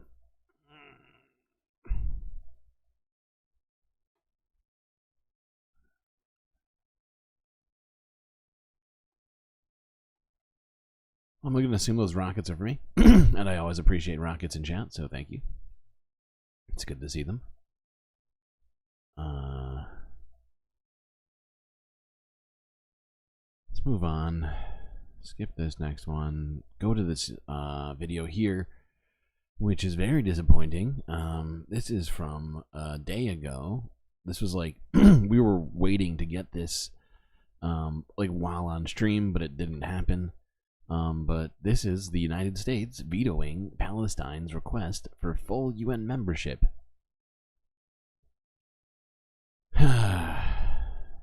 Oh, as UK abstains from the vote too. So, while they didn't vote against it, the UK certainly didn't help.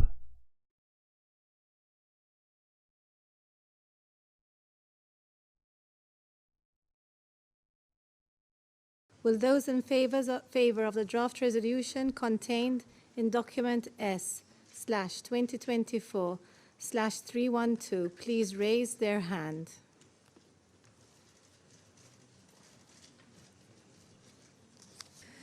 Those against? For fuck's sake. Abstentions? Oh, and Switzerland. The United States continues to strongly support a two-state solution.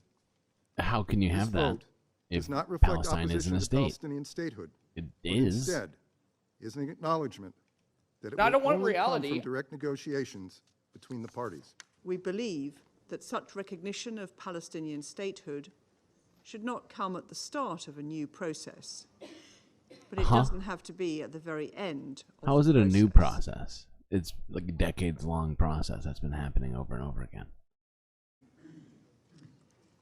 We must Jesus start Christ. with fixing the immediate crisis in Gaza. Gaza is occupied Palestinian territory. How do you plan on doing that? You're still selling Israel weapons. And must be part of a future Palestinian state. However, You appreciate me? I appreciate you, PB. I appreciate you. Hamas is still in control of parts of Gaza, and Israeli hostages remain in captivity. This shows that we're still at the start of the process. Ensuring Hamas is no longer in charge of Gaza and removing Hamas' capacity to launch attacks against Israel are essential and unavoidable steps on the road to lasting peace. Jesus Christ. I feel like I'm taking crazy pills! What in the fuck is going on? How is it that people can see this and not see the obvious fucking hypocrisy of what's going on? Like I feel like I'm losing my fucking mind. Even though it's just facts. We're just talking about facts. Just talking about things that are straight in front. We just watched a video of verbatim the United States saying that they support a two-state solution, but not the recognition of Palestine as a state. So, you know.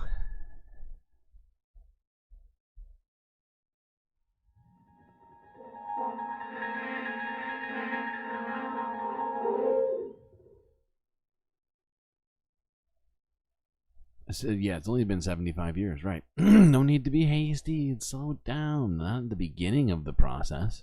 If that means, if the 75 years is the beginning of the process, what's it going to take? 750 years to do it? What's the plan? Here's another upsetting story. This is from 10 hours ago from CBC News, where apparently Canada promised visas for 1,000 people in Gaza. However, none, that's right, 0, have left with Canada's help. Less than 1,000, I'd point out. Palestinians with family in Canada have been trying to escape the war in Gaza. In January, the Canadian government promised to help, saying that it would issue up to 1,000 temporary visas for Palestinians with family here. 3 months since that announcement, not a single person has been evacuated under this program. Immigration Minister Mark Miller has admitted that the program is a failure. Local authorities need to help us get people through the Rafah border crossing. Canada doesn't control that, and I'm pretty pissed off about it. It's really frustrating, and obviously it's a matter of life and death for the families in question. And for some of those Canadians, it's already too late. Marcus Karashuli and his mother Sausan applied to get 2 family members out of Gaza through this program. Her brother, 67-year-old Ismail Karashuli, and her niece, 25-year-old Lina Karashuli. But 2 months after they filed their applications, Ismail died in northern Gaza. No functioning hospitals remain standing in the area to determine the exact cause of death. His family says he starved to death, struggling to find something to eat and waiting to hear news from the Canadian government on his application. And at the end of it all, it's like it's all for nothing. He just passed from something that's so preventable. Maher Al-Ankar is another Canadian who applied to get his family out through this program, his sister Hannah and her children. But Hannah and her 17-year-old son, Amr, were killed only 8 days after the application was filed. Maher says a grenade exploded near the house where they were sheltering in Khan Yunis. But Hannah's other 2 children, Zaina and Adam Abu Ajwa, survived. and they're still waiting to hear news about their application so they can join their uncle in London, Ontario. Me and my brother suffered a long night that day to live and to survive. We lived almost 10 hours of horror. Maher Al-Ankar says he feels he and his family have been abandoned by the Canadian government. The process or the whole system is not helping you out. The government says it's doing all it can, but that essentially Israeli and Egyptian officials are the ones who decide who gets out. We reached out to Immigration, Refugees and Citizenship Canada for an update on these applications, and they told us that 986 applications had been accepted into processing. 129 people escaped Gaza without the government's help and have been approved to come to Canada, but at this time the government says it's not aware of any arrivals. None. Really, really good stuff there. This is Democracy Now!, democracynow.org. Wow. Lip service, yes, exactly. It's fucking disgusting. Okay, you already heard it. Democracy Now! It's the next video. Fear and terror, quote unquote. Gaza photographer Ahmed Zakat on documenting the carnage of Israel's assault. This is Democracy Now!, democracynow.org, the War and Peace Report. I'm Amy Goodman. Israeli warplanes bombed areas in Beit Lahia in the northern Gaza Strip, as well as the Jabalia refugee camp in Gaza City over the last day, killing at least 4 people. Meanwhile, Al Jazeera reports the Israeli military has deployed more troops in areas adjacent to Rafah, the southernmost city of Gaza, where some 1.3 million Palestinians, more than half of Gaza's population, are seeking shelter. Israeli airstrikes have been pounding agricultural land in eastern parts of Rafah this morning. The official death toll in Gaza is nearly 34,000 Palestinians killed, over 14,000 of them children. Thousands more are missing and presumed dead under the rubble. Nearly 77,000 have been wounded. That's 100,000 Palestinians killed or wounded since October 7th. This comes as a picture by the Gaza-based Reuters photojournalist Mohammed Salem has been chosen as the 2024 World Press Photo of the Year. It shows a Palestinian woman, Inez Abu Mamar, caressing the wrapped body of her dead niece Sally in the Nasser Hospital morgue in Khan Yunis in October. Well, today we're joined by a Palestinian photographer who was able to leave Gaza 10 days ago with his family. Ahmed Zakat is a photographer who's documented Gaza for the past 25 years. 2 of his photographs are featured in a UN OCHA project. Ahmed Zakat joins us now from Cairo, Egypt. Ahmed, welcome to Democracy Now! You've just recently left Gaza. Can you talk about the journey you took and why, as a photographer who's documented Gaza for the last quarter of a century, you decided to leave with your family? Thank you so much, and I'm very happy to join you today. Actually, what forced us to leave Gaza is to be safe and to keep our family lives safe. As you know, it's a war are ongoing since 7 months, and it's a very, very hard war. It's I'm working since 25 years. This is the first war that I faced. It's a very, very strong war, and we don't know how we are be patient to keep to still alive during this 7 months. Actually, this war is keeping and still ongoing on Gaza Strip. So each month we talk to us that this war will stop and the international community will stop this war, but actually nothing changed, and the war is still ongoing until this moment. Ahmed, you left, but you have 2 brothers, their wives and children. Where are they in Gaza right now? What circumstances are they living in? Yeah, of course. I left 2 brothers, wives, and their children in Khan Yunis at Al Mawasi area that the Israeli army said it is a humanitarian area, but Actually, nowhere, no place in Gaza Strip are safe because I was there, and all of us were lived in tents on this area. This area, it's like a desert, no water, no food, no useful food, and it's a danger areas because the Israeli army, by time to time, targeted tents and targeted many targets over there. So we are seeking and we are trying to evacuate them from Gaza Strip as soon as possible to follow us here in Egypt to be safe, because as I said, this war are still ongoing. This situation, my family and all the Palestinians situation are very, very catastrophic and very, very bad over there. No one can live and no one can guarantee that he will wake up at the next morning, he is alive or he is not wounded. Ahmed Zaghlout, so many of your photographs feature children, also ambulances. Can you talk about your focus right now as you photographed in Gaza these last 6 months? Yes, of course. Our coverage this war is different about many last wars in Gaza. As you know, Gaza Strip occurred for 4 wars at least, and I covered them, but this war was special, and because of it's special about me as what I think is amazing about this photo right here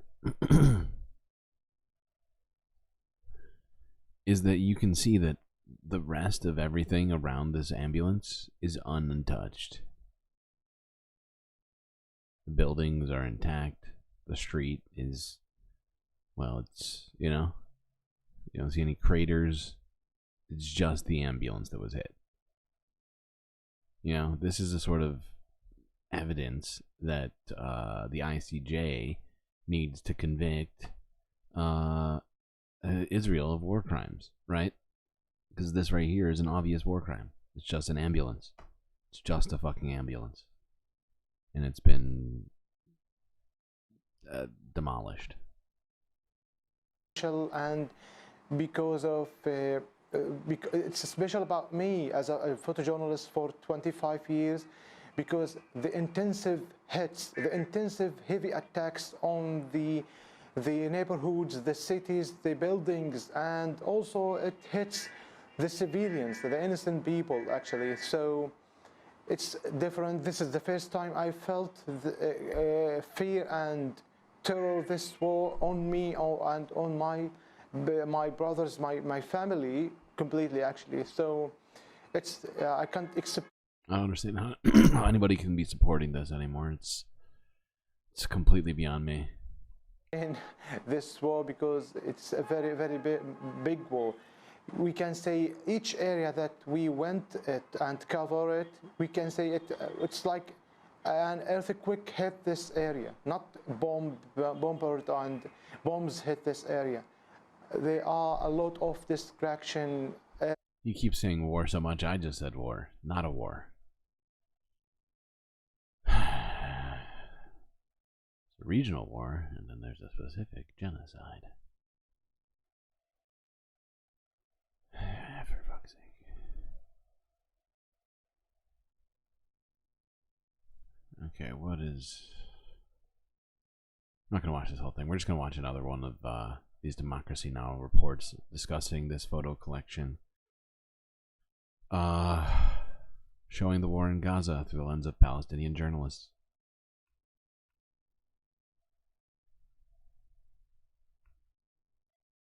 This is Democracy Now!, democracynow.org, The War and Peace Report. I'm Amy Goodman. On Thursday, I spoke with Charlotte Kahns, head of photography for the United Nations Office for the Coordination of Humanitarian Affairs, OCHA, about the Gaza Collective Photo Essay project she has led. She asked 14 Palestinian photographers to share one image taken in the Gaza Strip over the last 6 months that they want the world never to forget. A warning to our TV audience, the interview features graphic images. She speaks from Paris, France. Thank you very much, Amy, for having me and having us and talking about this project, which is very special indeed. I think, the first thing is that a couple of weeks into the war, the UN Secretary General Antonio Guterres said the situation in Gaza is not just a humanitarian crisis, it's a crisis of humanity. And I think for me, for us, this is what, started it all, because the assaults that we're seeing on the population of Gaza is unprecedented in brutality, scope, and intensity. And the figures speak for themselves. In 6 months, you had over 100,000 people killed and wounded, 70% of whom are children and women. This staggering number as well, that the number of children killed in Gaza is higher, in 6 months, is higher than the number of children killed in 4 years of all the wars combined all around the world. You have 3/4 of the population displaced, famine is imminent, law and order are breaking down, humanitarian aid is actively blocked, and on and on and on. And, I think these figures are so staggering that they defy comprehension. And so for me and for us, it was really important to try to humanize these numbers, to make them real and to make them understandable. And I think it's quite paradoxical because there's been an overflow of images and stories on Gaza, flooding our phones, flooding our screens, for 6 months, but somehow it is not cutting across. And I could see it in my direct environment, talking to friends and families. I could see that people didn't really understand what was going on in Gaza. Yes, they know there's a war in Gaza and they know that wars are bad and horrible. But it's one thing to say there's a war and it's horrible, and it's another thing to see an image of a child being pulled out from the rubble. It really hits you differently. And so I think for us, it was really, as the UN, as OCHA, which is the humanitarian arm of the UN, it was really important to elevate these stories coming from Palestinian photojournalists, who are the only window into what is going on in Gaza, because as you know, international foreign journalists have been banned of entering Gaza independently. None of them have, except from Clarissa Ward, who went in for like 2 hours at the end of sometime in December. So Palestinian photojournalists are the only window into the suffering of people in Gaza. And so it was really important for us to go to them and to try to share and elevate again the incredible, tragic testimonies that they are reporting and covering day in, day out for the last 6 months. So Charlotte Cans, can you talk about how you reached out to Palestinian photojournalists? Yeah, that's a really good question because it's been incredibly difficult. It's been a process that has been going on for weeks. It took us over 3 months to put this project together. And, as you know, the communications have been really, really difficult with Gaza. I think, it got better recently, but, in December, January, up until February, there were like constant blackouts. So it was hard to get a hold of people, and you would get a hold of someone and then the person would not be responding for days on end. And suddenly you had, an answer and they were like, yes, I'm really happy to participate. I will send you images, and then nothing again for a couple of days. So it was this constant back and forth. And I just want to say here that, the way we made it happen also has been through an incredible photojournalist called Tanya Habjuka, who's been based in Jerusalem, Ramallah for the past 25 years. Tanya is an award-winning photojournalist. She knows the country and the region inside out. And she had an incredible network of colleagues, Palestinian colleagues. And so through Tanya as well, we were really able to reach out to a number of them, bring them on board. And, it was a combination of, again, her network, word of mouth. And also, Amy, to be honest, they are being killed also, Palestinian photojournalists. So there are not that many of them left in Gaza, to be honest. And this is tragic. So introduce us to some of the photographs that are in this collection. Okay, so I think, let me actually, I'm just taking it in front of me. I think, there's one photo for me that hits me really hard. It's the photo of from photographer Jihad Al-Shrafi. Jihad is a 22-year-old Palestinian photographer from Gaza. And he took this image of Ibrahim, who's a 12-year-old boy, like any other boy in the world, who had his arm amputated because of his injuries in the last 6 months. And we can see him on the image trying to brush his teeth. And he's holding the toothbrush with his mouth and the paste, the toothpaste in his left hand. And he's trying to do something as simple as brushing his teeth. And you can see in this image how difficult it is and how his life has been turned upside down. And I think, you know, with the number of children killed in Gaza and wounded, and I think, again, this is pretty unprecedented compared to other conflicts and wars around the world. You know, and when we say, I think it's Save the Children had this terrible statistic a few months ago, which was that 10 children per day on average have lost an arm or a limb in the war. And when you see that, when you see Ibrahim trying to brush his teeth, you understand what that means. It's his life has been shattered, but it's not just his life, it's his family's life as well, because he will need a caregiver for years to come. So again, it's like, you know, through the war, it's entire families who are being affected. I think this image really hits, you know, very hard to me. Sure. Okay.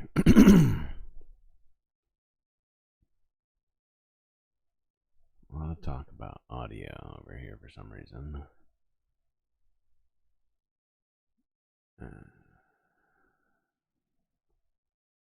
But yeah, if you want to watch the rest of that, there's quite a lot more. It also gets much, much, much more graphic, and I think I'm going to spare us that for now. Of course, you can always go back to Democracy Now! And watch the rest of it if you so choose. Let's go on to this one from Al Jazeera English from 12 hours ago. According to Jeffrey Sachs here, U.S. policy is leading to a wider war.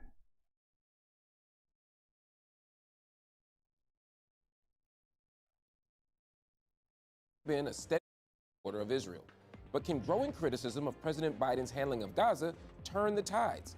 And are fears of a wider war shifting attention away from Israel's continued assault on the Palestinians? We'll ask the renowned economist and director of Columbia University's Center for Sustainable Development, this week's headliner, Jeffrey Sachs.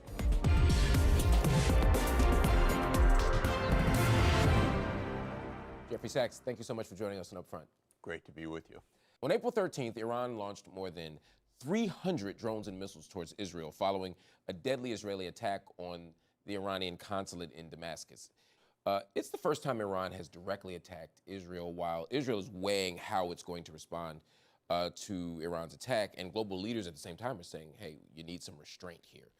The U.S. said that it wants to see these tensions de-escalate and that it wouldn't join Israel in any military retaliation against Iran. Question for me is the U.S. doing enough, though, to restrain Israel? Probably not at some level. I think Israel will do something. It won't be helpful to anything. Israel started this round of escalation with the attack on the diplomatic compound in Damascus. Pretty brazen. I'd say more than pretty brazen, very brazen. Rather illegal, contrary to the Geneva Conventions on attacking diplomatic sites, a clear escalation, and I think clearly intended to pull the U.S. Into a war with Iran, which is probably Netanyahu's dream. I don't think that's going to work. It's a terrible idea, terrible for Israel, terrible for the United States. And the U.S. has been pretty unequivocal about that. Biden said we're not getting pulled into a military war. Right, and Netanyahu seems to think that he really runs the U.S. government, and sometimes it feels not that always way. wrong. Yeah. Exactly. Sometimes it feels that way. So he doesn't take Biden at face value in that sense.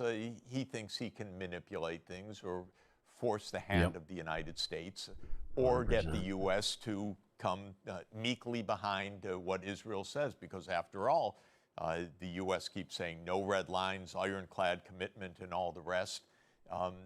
But it's been clear this is not what the U.S. should do and what it wants to do. But Netanyahu is provoking. I do think, again, though there are some serious uncertainties about what really happened with the Iranian attack, it seems more likely than not that there was some pretty bad news for Israel in that several apparently hypersonic missiles got through and hit their targets. That's got to be absolutely alarming for Israel. So I think purely on a military calculation, this was not a good week for Israel. And also in terms of the perception of Israel, prior to October 7th, there was an idea that they were almost impenetrable, at least at home. And now the fact that Hamas was able to sort of successfully breach the borders, the fact that, we see things going on all around the globe that makes Israel look weak, does that provoke Israel to engage in more aggressive activity? Well, I think it has deeply called into question the strategy and the tactics of this particular cabinet. This is an extremist, nationalist Israeli cabinet, the most extremist in history. It does believe in a greater Israel. It does believe in permanent apartheid or worse, ethnic cleansing, or whatever is needed for Israel to keep its control and to prevent a Palestinian state. And what is happening is that fundamentally the world does not support that agenda. The world, even the United States, and I would say the American public, is pretty aghast at what they've seen. And even the political class in the U.S., which is absolutely, typically 100% behind Israel, is shocked and not going down that line. So Israel's got itself into a terrible mess because of its extremism, doesn't know what to do. Netanyahu's normal modus operandi is when you're in a mess, escalate. And that, I think, is still probably odds on to what they'll try to do. The U.S. has historically taken a very aggressive stance toward Iran, including pulling out of the Iran deal in 2018. For decades, they've imposed economic sanctions under multiple presidents, with more announced after the attack over the weekend. The U.S. has also allied with Israel and Arab countries like the UAE, Jordan, Saudi Arabia, all against Iran. Has U.S. policy in the Middle East enabled the possibility of a wider war? Well, I think the first point, the most decisive thing that's happened vis-a-vis Iran is that Iran and the Kingdom of Saudi Arabia have had a rapprochement. They're going to be together, it seems, in the BRICS, in this enlarged grouping, although with Saudi Arabia it's not 100% clear that that's the case. But definitely there has been a diplomatic reconciliation of sorts. Israel's war in Gaza, which has been so much more shocking and devastating than people would have imagined, have really pushed Iran and the Arab world closer together, not farther apart, despite what Israel hopes and what U.S. strategy has been. So I don't think that... Okay. Yeah, I think that's enough out of that. I do think that's an important point, though. The things that Israel has been doing have been seemingly bringing the Middle East, where there's been some rivalry for quite some time, much more close together, specifically with regards to Iran. And that's the opposite of what Israel and the United States have been trying to do for quite some time.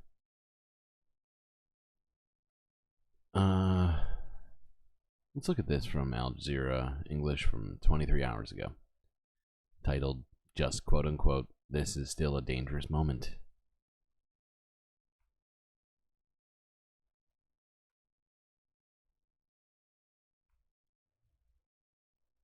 Give her that. Let's bring in our diplomatic editor, James Bays. He joins me live on set. James, so the picture still remains somewhat unclear. Reports suggesting this was a limited Israeli response to that Iranian attack last Saturday. Whatever it was, how significant is it and what does it all mean, James? This is still a dangerous moment. It has been dangerous since, I think, the Iranian attack on Israel on the 13th of April.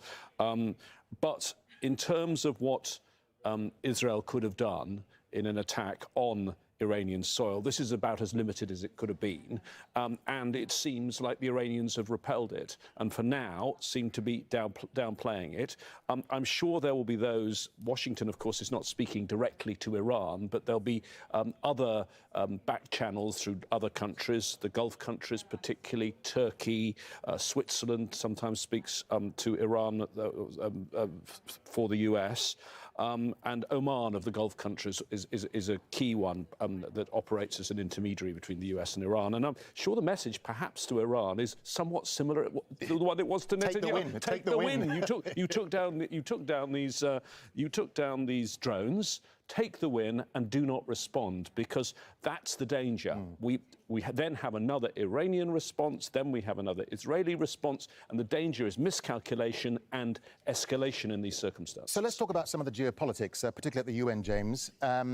You follow all these events for us at the United Nations. I mean, this pretty much comes on the same day the US again gave cover to the Israelis and vetoed the Palestinian bid for full membership, yet the Israelis went against President Biden's request not to respond. What impact, James, is all this then having on the US-Israeli relationship?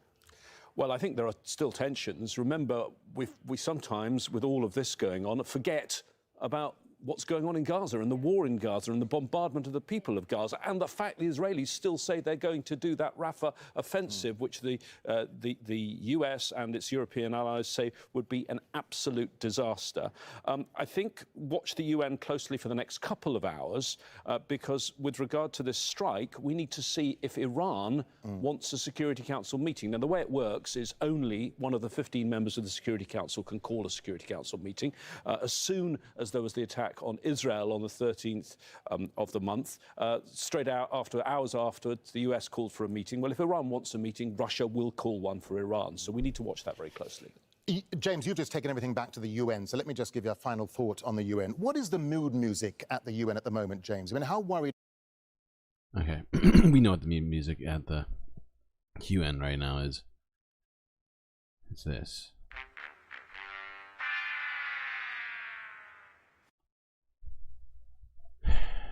Because people are just kind of,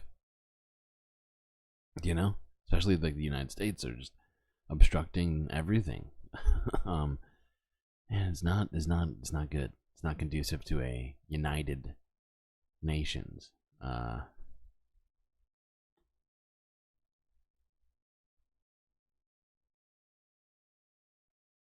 Okay, let's watch this one from Al Jazeera. Can't remember this guy's name, but we definitely listened to him before. Israel seems determined to drag the region into war, says analyst.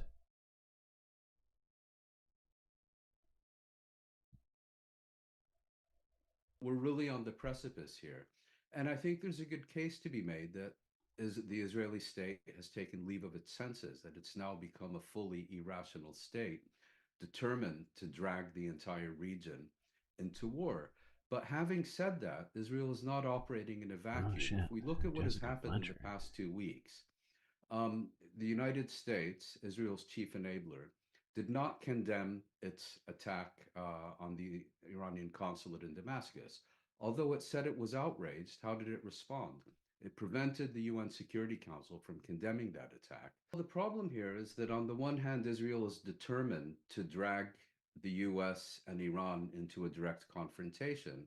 It's a confrontation neither the United States nor Iran want, but Israel, through its continuous escalation, appears to be leaving Iran no choice but to respond, thereby further potentially dragging the United States in. So we're really at an exceptionally dangerous moment right now.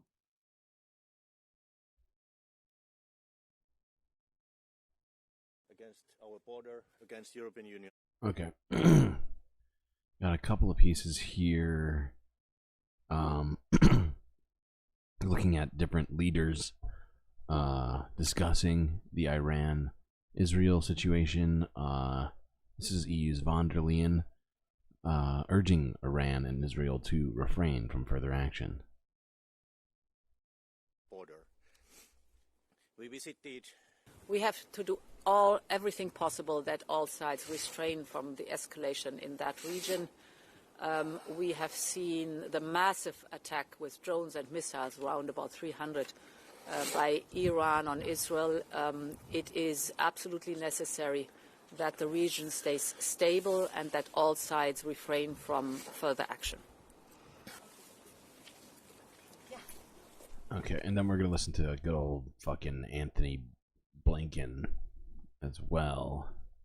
Now, the US Secretary of State Antony Blinken has reiterated the importance of de-escalation after an apparent Israeli strike on Iran.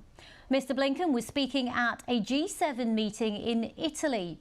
When asked, he refused to comment on reports that Israel had informed Washington of its plans before they came into effect. Mr. Blinken stressed the importance of reducing tensions and made clear that in Washington's view, Iran was to blame for the situation. Let's have a listen in.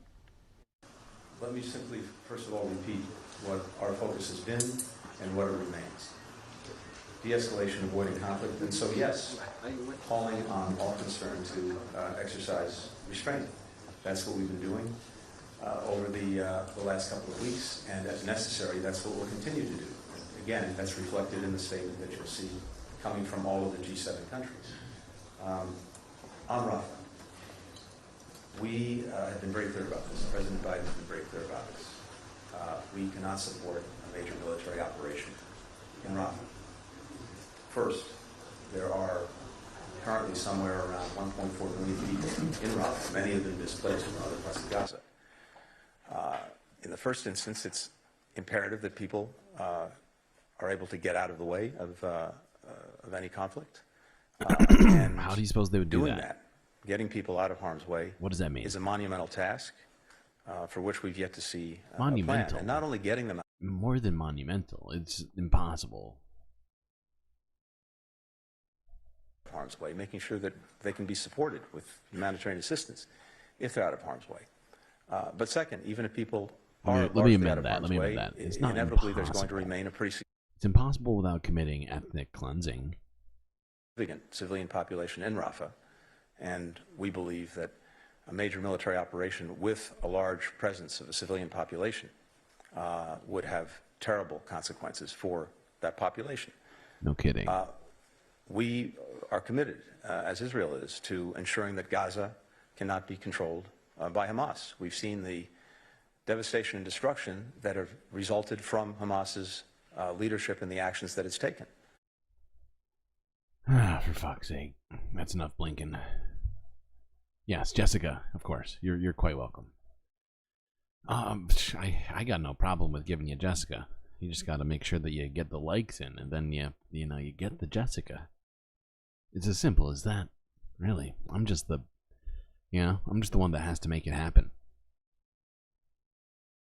No worries. Okay. Enough Blinken. From Blinken. Oh wow, we got this far already? Not bad. Not bad. We're doing good. We did good. We did good today. This is kind of well, this is one of our last videos. This is from 7 hours ago. Huge blast at military base used by Iraqi Popular Mobilization Forces. So what was it, like 45 minutes ago we were looking at a piece from Al Jazeera where they interviewed the leader of the Iraqi Popular Mobilization Force, who said they were going to attempt to stop Israel from invading Rafah, or at least what's the word? Punish Israel if they were to do so. And then this happened, whatever, like 12 hours later. Gotta say, a lot of stuff happening that's a little too convenient, if you will. Osama bin Javed joins us from over the phone from Baghdad. Osama, what's the latest we know about this blast that's been reported by the PMF?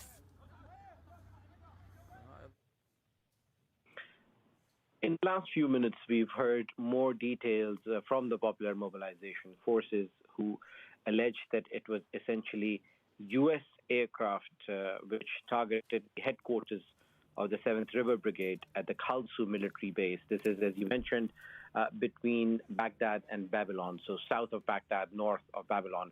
The initial toll that the Popular Mobilization Force source is confirming to us is at least one person who's been wounded from the brigade, which was stationed there. This is a heavy mechanical brigade, which includes tanks and armored personnel carriers. At the Khalsu camp, it is the Popular Mobilization Forces in whole, and then some parts of this base also hosts forces belonging to other members of this militia, including the Badr Brigade. We've also heard from security forces which say that there are multiple casualties that they fear because there's a large fire that is burning at the base and there are firefighters there trying to put it out.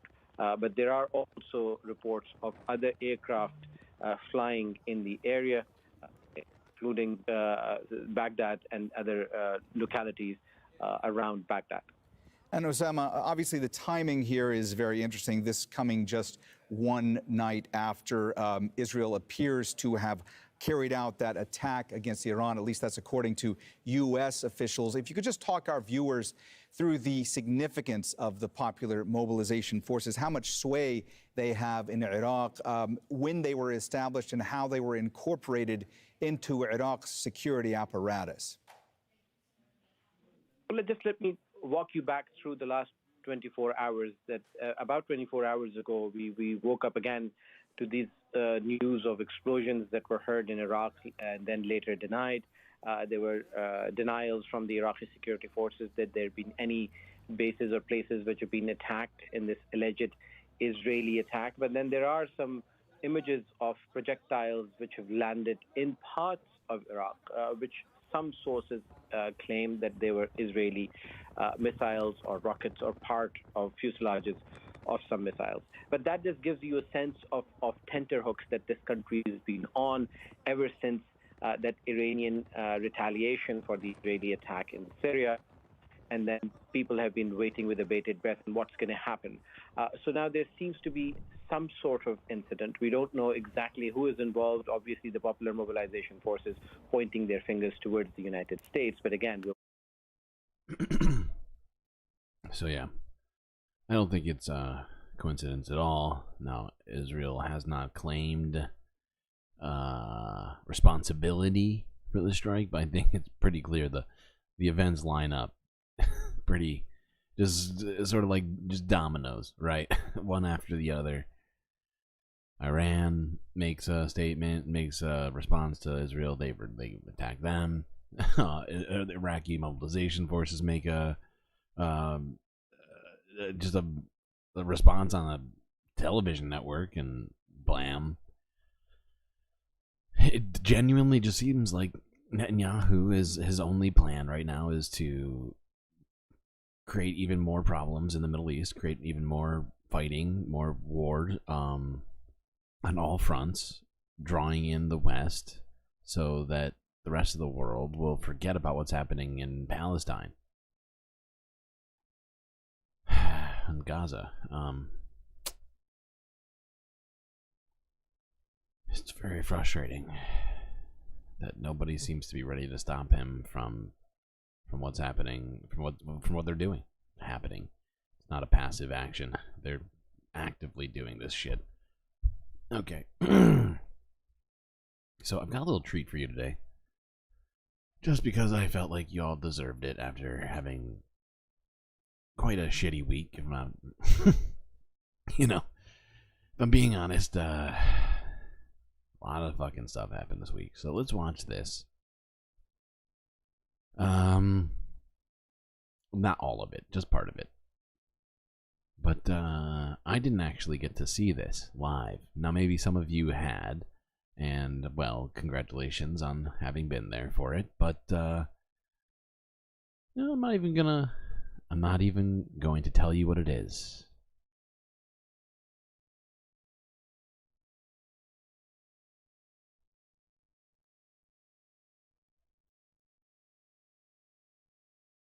Beach ball of death, and they're like, come on. And because Israel right now is weighing you're ruining to retaliate to Iran's You're ruining it.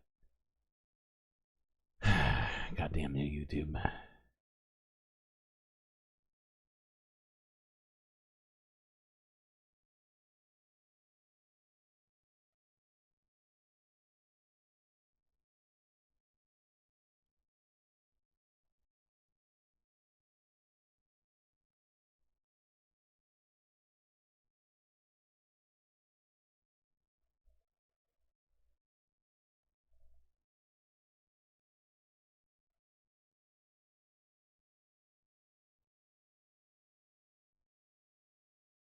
Oh my god, this thing is killing me right now. Here.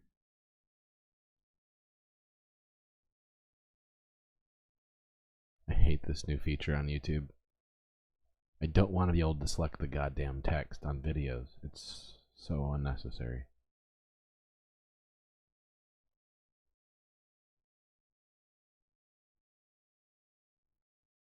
Okay, here we go. Yes, a treat, Bone Up. A treat. For the rest of the show, or most of the show, let me bring in my guest. He is a woodworker, a cat lover, and the host of The Majority Report, which streams and you can listen to as a podcast. Please welcome Sam Cedar. Hi, Francesca. Hi, how are you? Couple of things. Let me just start off. I don't want to get, I got some notes here. Your abortion episode was fun? Super fun. It was fun? Okay. I just wanted to double check on that. All right. It was good. I'm not gonna. Do you know that the one of the first pitched it as fun? Well, I'm just saying the Italian accents were fun because so abortion became criminalized when the American Medical Association was formed, and no surprise, it was 12 white men who formed it. Right. And they were like, no abortion for women.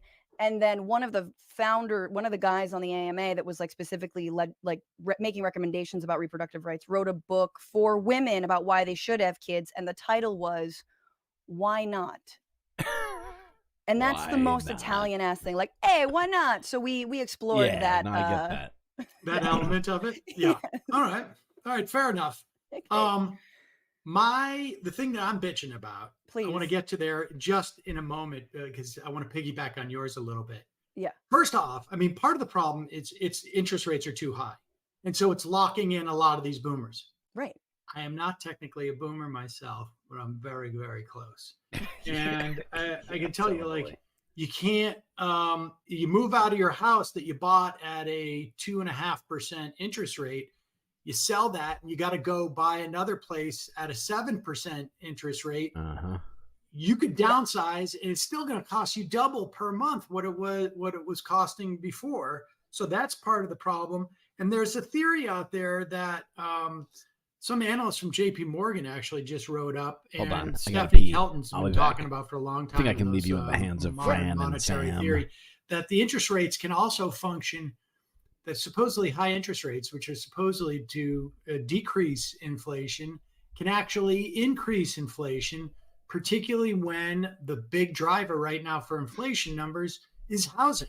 Right. And, a big part of it goes back to, frankly, Obama's policies in the wake of the financial crisis. We need more houses built so that you guys don't walk by all these houses out in LA and have a house envy.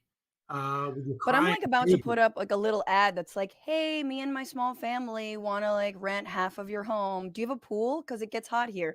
I'm like, I mean, it's not a terrible idea. Not a terrible idea. But here's the counterpoint to that. Yes, you're paying more in interest rate, but you also just sold your home at what value increase, right? You sold your home for $4 million and you bought it for like 100, 200,000. Like, but in LA, no. That's not, that's being very extreme, but like you're selling it for like 2.5 million. Yeah. LA, I think it's probably, a slightly different dynamic because things may have increased exponentially, but even still, let's say you bought your house for $200,000, or I can't imagine you buy a house out there for $200,000, but let's say it's $500,000. Well, back in the day. Oh, now you mean? You put $50,000 down, 10%. You get a $450,000 mortgage at 3%. That's costing you, I'll do it quick, less than $3,000 a month. But if you turn around and you got to buy that same place, and now it costs, $1.5 million, even if you make $500,000, yeah, you're still going to have a mortgage. It's going to end up costing you more. So people are afraid to move, I think, in a lot of instances. Exactly. There should be a lower rate locked in. Like, you should be able to take your lower rate elsewhere. Like, I fully believe that. I would definitely be in favor of that. But all right, what else I will are tell you you what. bitching about? Well, Section 702 of the FISA Act, which passed the House a couple of days ago, it got expanded. In addition to the fact that we have this sort of longstanding problem where, the three-letter agencies can go in to this essentially pool of people who have been caught up because they were talking to foreigners in a foreign land, which I know you must do on a regular basis. I'm not dating long distance anymore, but yeah, at one point I did. No, wait, so what is Section 702 of the FISA Act? It basically says that the NSA can, without warrant, listen in on conversations of foreign people in a foreign country.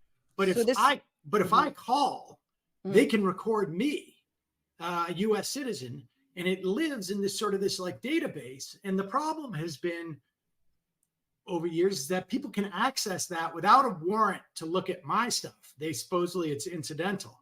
Right. But in this go round, not only is that problem still there, and there was an amendment to attempt to fix that, it didn't pass, but there's another problem that it's expanded the scope of who the government can require to provide information from. So it used to be just like Verizon and Google, right? Right. But now it's expanded to almost just about every other business, because they expanded the scope of it ostensibly to get one service that they won't tell us what it is.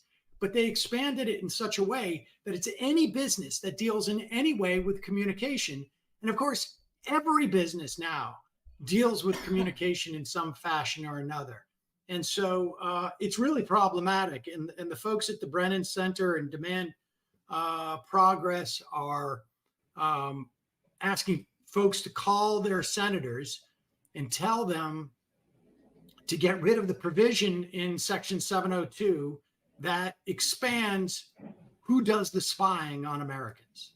Right. I mean, I'm surprised that they're like, aren't they all just the same conglomerates, like the telecommunications conglomerates? But this is not even conglomerates. Like they can have if you're just my phone number. The guy servicing your refrigerator comes and contacts the refrigerator company. Theoretically, they could ask for his info on you. In this instance, I mean, the whole thing is just like this. So they just made a terrible provision even worse, because why do we still have warrantless wiretapping, no matter whether they're Americans or calling someone from abroad, calling your family abroad? Good question, Franny. It's wild. I wonder if they were tracking my Skype back in the day. I'm sure I would imagine. I would hope they would have been. I'd feel much safer if they were. Seriously. Back in my I know what kind of stuff you were up to in those days. I'd feel much safer if they did. I'd actually use Skype to prank call Congress. I'm not gonna lie, that's what I would do, because it's unlisted. So it'd be fun to prank call. Do you not know how to block your caller No, I'm not. ID? I'm not. Enormous downward pressure on the U.S. dollar. What do you mean by that? Like, I think I know what you mean by that, but I don't. If I'm correct in what I think you mean by that, doesn't really check out. Like, against what currency? Stalker. Well, my 11-year-old son does. When he does his prank phone calls, he already knows how to do that. Well, you got to show me someday. That's a good thing to bitch about. I like it. We're getting niche. We're drilling down early. But let's get into our top 2 stories for this week. This is the week where.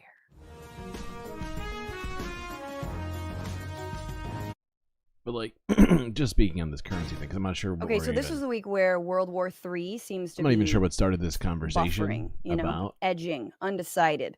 Right wingers are getting really impatient about it. We've got About the currency shit, but if you told me against what currency you're referring to, I would understand perhaps more. I'm also not familiar what that acronym IOW is intended to mean. But I mean, like against the pound against the euro, the dollar is at like historically strong valuations against both currencies right now. You know, like it used to be that the pound, right, was like worth double. Actually, it was worth more than double the US dollar. But now it's only worth 25 cents more, right? Same thing for the euro. Well, not quite, but it used to be worth like, 60% more than $1, and now it's only 6% more than $1, right? So I guess when you talk about currencies, it's always about against what. It's about in what context.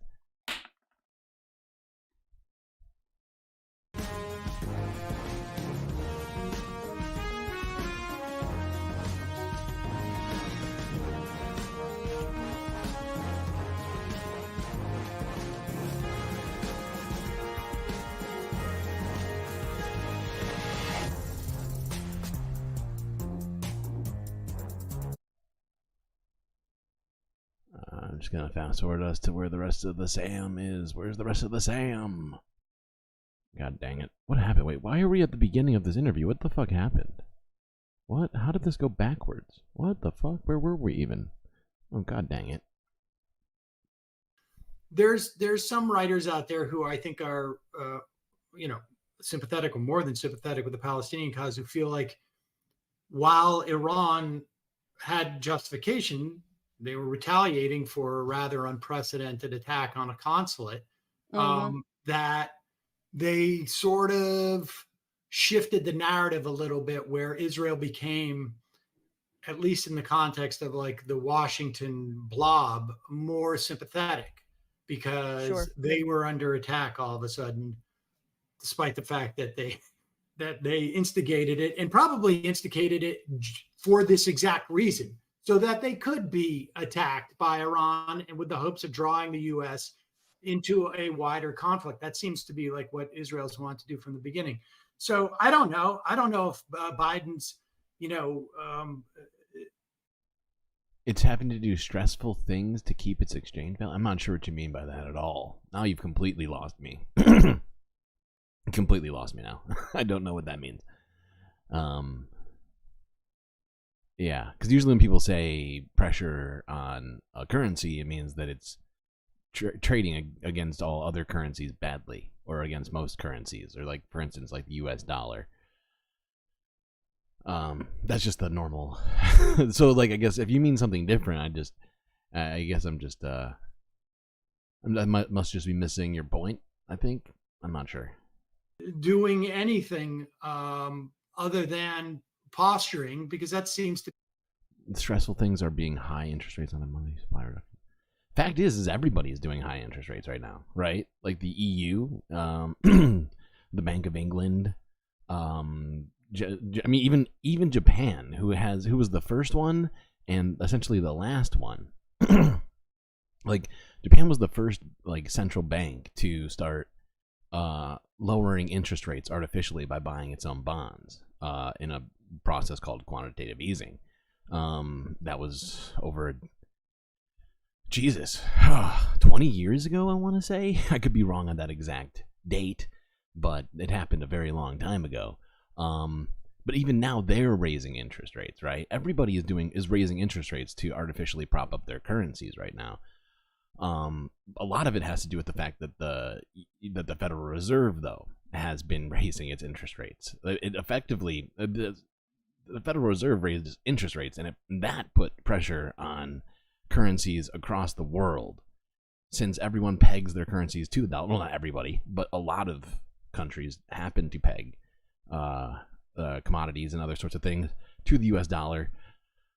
It put massive pressure on financial markets across the world, which is why everybody else started raising interest rates as well. If I'm not mistaken, US was the first to do it among Western banking, whatever you want to call it. And I don't know, why are we talking about banking right now? How did this happen? I still don't understand. What he's done for the most part. So I guess time will tell. I don't think Bibi Netanyahu is going to get out of office easily, and so that almost necessitates, him going after Iran, and maybe, who knows what they're going to be doing in terms of Rafah. Right, trying to get lucky and pull Biden and the U.S. in. I mean, I think to me what's interesting when you see the reports around this, like obviously most of the missiles were struck down by, missile defense systems. I believe there's one 7-year-old Bedouin girl who's still in critical condition. But other than that, no casualties. But it's so interesting when you read reporting, because it's like, well, 2 U.S. officials say that Iran's really serious and they're super mad and this is only the beginning and there's going to be more. But then these other 2 officials are like, actually, this was more performative and it was just sort of a like, hey, don't mess with us. And there was a lot of warning and, they want this to be it. And then it's like, oh, why don't we get a clear story? And it's like, oh, yeah, because we don't have diplomatic relations with Iran directly. Yeah. We're all going through, We kind of did at one point with the IRPCA or whatever it was called, the Iranian nuclear agreement. That was the most formal relations we had, and then Trump decided to throw that out. Back channels and other actors here. Yeah, I think also my guess is that making, all of the sort of confusion and obscurity is almost by design, because they want to give the opportunity for whatever sort of domestic pressures Iran had in terms of why they needed to retaliate, even though that they wanted to make it clear that we don't want to escalate. Mm-hmm. I'm sure that it helps to have, an opportunity to sort of cherry pick which statement. Is that a duck wedding happening in chat? What's going on? Which U.S. This is very official unexpected. do you want, in terms of like what you sell domestically, because they really do have the opportunity to sort of filter that. Israel probably has a similar dynamic, frankly, in terms of how much they've been stepping on censoring both their media and even people on social media as well. So I have a feeling that the confusion and the mixed messages are deliberate. But you mean from the Iranian side? I think from everybody's side. I mean, I think the idea is they don't want to overstate and make it look like it was just performative. The U.S. doesn't, because they want Iran to be able to take credit for doing it.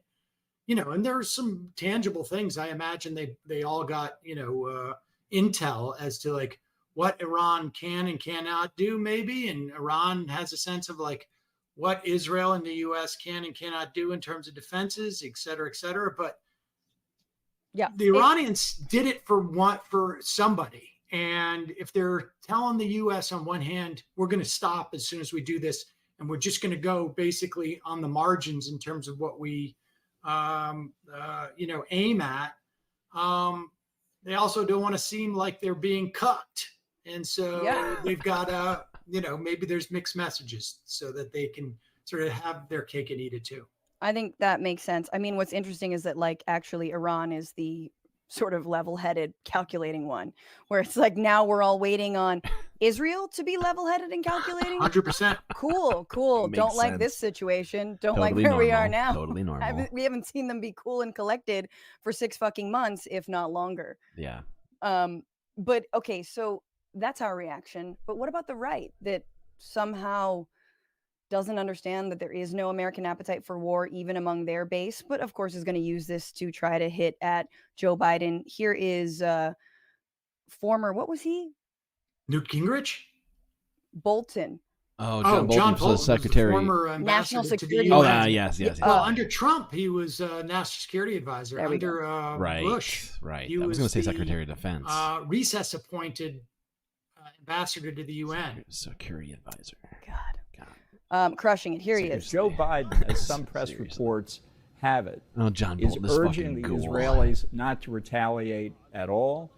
He is an embarrassment to the United States. This is an American interest to make sure that Iran, which is the principal threat to international peace and security, John Bolton is an embarrassment to humanity. the region is at a minimum put in its place to spare Israel, to spare the Gulf Arabs, to spare us from the threat that they pose. Yeah, the biggest threat in the region for sure is Iran. So there's John Bolton. Here is Senator Kennedy on this. And today, the White House has already leaked to the press early this morning that they're not going to participate in an Israeli response to what Iran just did. Let me say it again. More sheep is not going to solve the wolf problem. My advice to the president today, for what it's worth, Mr. President, don't. Stop it. Support Israel. With respect, go to Amazon and buy a spine online. I don't think they sell those. Buy a spine online as I hear every little bit of saliva in his mouth. You know where that guy is? He is Harvard Where they educated, exhumed him from? Harvard educated. I think he was also a Rhodes Scholar. They always are. He majored in enhancing his Southern accent when he's on Fox News. That was actually his major. He was a dual major, to be fair. Spine online. Yeah. Well, they're lunatics. I mean, first of all, John Bolton was so war hungry that a Republican-controlled Senate would not confirm him to the United Nations. He had already called for the United Nations to basically be blown up. So George Bush appointed him as a recess appointment in I don't know if it was like 2004 or 5. I can't remember when it was, but he was too bloodthirsty for a Republican-controlled Senate. Now, or Bush. For Bush's Senate. Bush appointed him. But, Shocking. But the Senate wouldn't confirm it. It was a Right. Republican-controlled Senate. Yeah. Now, I mean, to be fair, the Republican Party is that bloodthirsty. You go too far, sir. And I think, look, they're looking for any way to hit Biden on this. The sane, reasonable way is to say, how come you keep funding this genocidal, ethnic cleansing, slaughter in Gaza? But for them, it's easier to just fall back on the demonization of Iran. And Iran, again, like we've said, they have been very clear that they don't want to escalate. If you look at Hezbollah and, which is probably of the major parties that are involved in terms of surrogates for Iran, they have been rather muted in the north. I mean, yes, surprisingly. To some extent. And Biden's doing what he should be doing, which is trying to avoid a wider conflict. There's another way to do that, and that's to say to Israel, you're done with all this and use our leverage. But yeah, I mean, John Bolton can go F himself, and Kennedy is full of shit too. But I think this is the difference between who you have in power when things like this kick off, right? Obviously, who we have in power as a Democrat mattered when Israel decides to go genocidal on the people of Gaza, because we have a Zionist in office. But we also don't have a John Kennedy in office. We also don't have a John Bolton advised administration. And that's when it comes to all of these actors involved, it's who's in power in Iran as well, right? Iran has a right wing who are like, what the fuck are we doing? Let's go. Had Donald Trump not been president and not unilaterally taking us out of the Iranian nuke deal, right? There's every reason to believe that our relationship with Iran at this point would have progressed into when we start talking. By the way, chat, I don't have any plan for this video. I just shoved it in here because it ran across my feed as I was getting ready for the stream. I haven't watched it. I am watching it with you for the first time, which is abnormal for this stream. So there is a duck wedding. Who is duck getting married? I'm confused. Talking about like more of their surrogacy and their financing and support of terrorism, et cetera, but we're back to, you know, the Biden administration, either because they were incompetent or maybe because we're learning more about their you know, who they were really operating on behalf of. They would have never gotten out of the Iran deal, but they certainly didn't get us back in. So, yeah, it matters. I mean, Donald Trump, the idea that Donald Trump would be better in this situation, I think is laughable, pretty fanciful. Let's put it that way. Yes. Here's just one final clip for you, not from the right, but just a fun one. Here's John Fetterman. Are these all Johns? Here's Fetterman. And you know, you and I have a different definition of fun. Okay. Well, here is Fetterman on the You know what? lack of a reaction It's or real trying, funny Biden trying to temper coming Israel. from Sam, you know, considering, right? Like, we've all seen the fun half, I think, right? On the majority board. It's not always fun. Let's be real. Sometimes it's very depressing. And I think it's interesting. Sam's going to call out Fran about her definition of fun. When, you know, I mean, sure, am I there for the fun half? Absolutely. Almost every single day, whenever I can be. But come on. Come on, Sam. It comes to, or saying that they won't join in an offensive. It's astonishing that we are not standing firmly with Israel, and there should never be any kinds of conditions on all of that. When a nation can launch hundreds of drones towards Israel, and I'm not going to be talking about conditions ever. And second, I think that also was Iran had to have some fireworks after Israel smoked that Iranian general, and I'm here for that. I'm here for that when they smoked the Iranian general. Okay, I'm going to say something really off color, but I just think it's funny that Fetterman relearned how to speak, but only speaks in Hasbara now. That I just don't understand oh, damn. how, that was good. I mean, aside from like what at least appears to be a 180 in terms of his disposition on things. But even if he was always this guy, like, how do you as a senator get on television and say, when Israel bombs a consulate, smokes one of the Iranian generals, that's sweet. But I'm here for it. When the Iranians just light up the sky, man, like, it's just, this is like, I mean, aside from, I get What that are you telling me about the new Atlas? Brookings Institution paper? I'll look at it. Probably not tonight, but I'll take a look. And I'm also not in the Environmental Coffee House Discord anymore. I was banned from the Discord because we told Brett to stop spamming in chat, but he refused to. So we timed him out and then started having to ban his accounts because he kept coming in with other accounts. At which point he decided to ban me from the Environmental Coffee House Discord. So that's not gonna work. You're not gonna be able to at me in there. I'll tell you that now.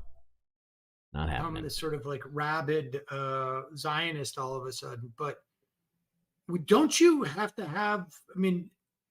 And I appreciate the vernacular, and I don't mind how he dresses, but you're like on Joe Rogan level analysis at this point. Yeah. I mean, it's sort of just embarrassing. Yeah, like it's embarrassing. Yeah, well, it's embarrassing, especially because at least 33,000 Palestinians, most of whom are civilians, have been murdered. Like, that is what's embarrassing about it. It's not even just the language. It's just like the callousness. And he's on the no conditions at all for any aid. I mean, he truly is just cashing these checks. Like, that's that's where like he's going for it. And he's decided that this is what's going to be. And, you know, he's a senator now. Yeah. Like, how do we get him the fuck out? I mean, right. So this is the question is like, actually, and I've been talking about this for 6 months, is like, you know, I've always seen like Palestine, it's important, but it's like, you know, it's not necessarily my litmus test when it comes to progressive politics. It is now. It sure as shit is now. Because if you're going to fan the flames, I mean, geopolitically for a World War III, but also if you're going to be okay with a massive genocide and ethnic cleansing, like that, I'm going to have a problem with Yeah, that. no kidding. So, he's just proof that I think we do need to vet some of our progressive leaders if they like, you know, seem like they're working class and like talk about unions good. Like, okay, but is he accepting checks from APAC? Yeah, Anyway. I mean, you know, it's hard. It's hard to make these assessments. I mean, if you look at, I think is it Frost or Kazar or one of those guys who was rather sort of like tepid on this question, you know, during the in his election, but after the fact has been much better when it comes to voting. I mean, it's a tough environment to make those assessments beforehand. Although I will say there's people who, you know, were skeptical of Fetterman for different reasons. Prior to the primary, but I'm not sure that anybody could have predicted this. I mean, he's like, I feel like even Joe Lieberman, if he was alive, would be embarrassed by this. R.I.P. Yeah, I Yeah, do not. I don't think so. I don't think Joe Lieberman is embarrassed by this at all. But yeah, it is. I mean, you and I have both had Trita Parsi on our shows, and Trita, just back to the lack of diplomatic solutions. Trita's said, like, we need to get back into the Iran deal immediately. What are we doing? Why are we dragging our heels? And even at the time, I think this was like a year ago, he was on my show, and I was like, yeah, that seems important. But also, like, okay, there's a bunch of other things. Now it's important. Now, I mean, truly, in a moment's notice, that's how volatile, and also that's how much we've let the peace process completely atrophy, die. I mean, what a sham the entire thing has been. Ro Khanna just called in, actually, guys, or his people did, and they have to cancel for today, but we're going to reschedule for Friday. But one of the questions I have is like, where do we go from here? You know, and I do think, as you've spoken about on your show, that Israel is absolutely a pariah going forward. And so, I mean, I hope we set out conditioning aid, not just when there's a genocide on, but going forward during the occupation and the so-called status quo that is never actually that status. Yeah, I mean, for years, I've been arguing with my friends who were more pro-Israel than I was. And who are they? Name names. Well, one guy named Mike, who I think I actually had on the show. We would have these arguments on these. You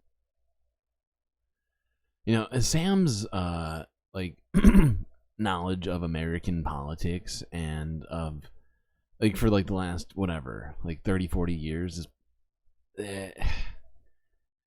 it's something I wish that I had. He can recall so many things about it that, you know, I don't think I've ever even learned, let alone can remember.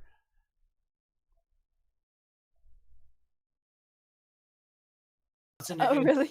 Yeah, like dude, you don't understand that you're worried about the existential threats to Israel. You're the existential threat to Israel because you don't realize that this is unsustainable. What the way that they're operating their country is unsustainable, and that eventually they're going to lose the support of the Democratic Party, and it may come in 10 years, maybe 15 or 20. And the only thing they're going to get in terms of support is sort of like the rump politics of the U.S., like the coup, like the Christian Zionists, and they're going to be isolated in the rest of the world. And I think that's where this is headed. And I find it scary. I mean, because, super scary. I mean, South Africa, I also think South Africa became pretty isolated by the mid 1980s and mid to late 80s, I guess. I'm trying to remember now. And they were not run by a mixture of religious zealots and sort of like, full on fascists. They were fasci. They were white supremacy, but I think there are elements of the Israeli government, aside from sort of like the baseline problems with the country and the project, but there are elements in there that are super fasci and super like religious fundamentalists, and I don't know how that ends with a country that has both the nuclear weapons that they have and the real deep-seated righteousness. But they're going to get more and more isolated. We're never going to see a Democratic administration that is this pro-Israel again, ever. I mean, new poll out this week: 57% of Biden voters say that this is a genocide. Not should we condition aid? Not 57%. It's a genocide. Just wild. Not a good number. Crazy. Well, it's a good number, but it's also it's like in many respects. So, I mean, obviously, the most horrific part about there we go. What was I saying? Like, I wish it was 100%. But yeah, it is nuts. The fact that the administration can continue on as it has been with those kind of numbers looking them back in the face. 57 of former Biden voters. What? If that's true, and they're just ignoring it, then it is one of the most politically blunderous decisions of history.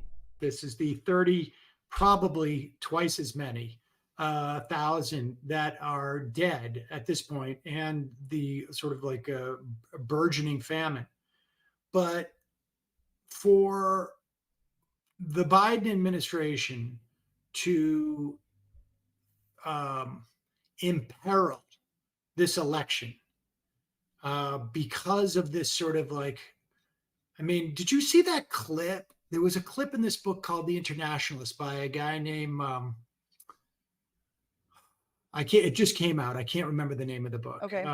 And there was a quote in there, a story that Menachem Begin told when he came to the U.S. to debrief on the invasion in Lebanon, which was in 1982, I think it was, over the summer. And he went and spoke to a group of senators.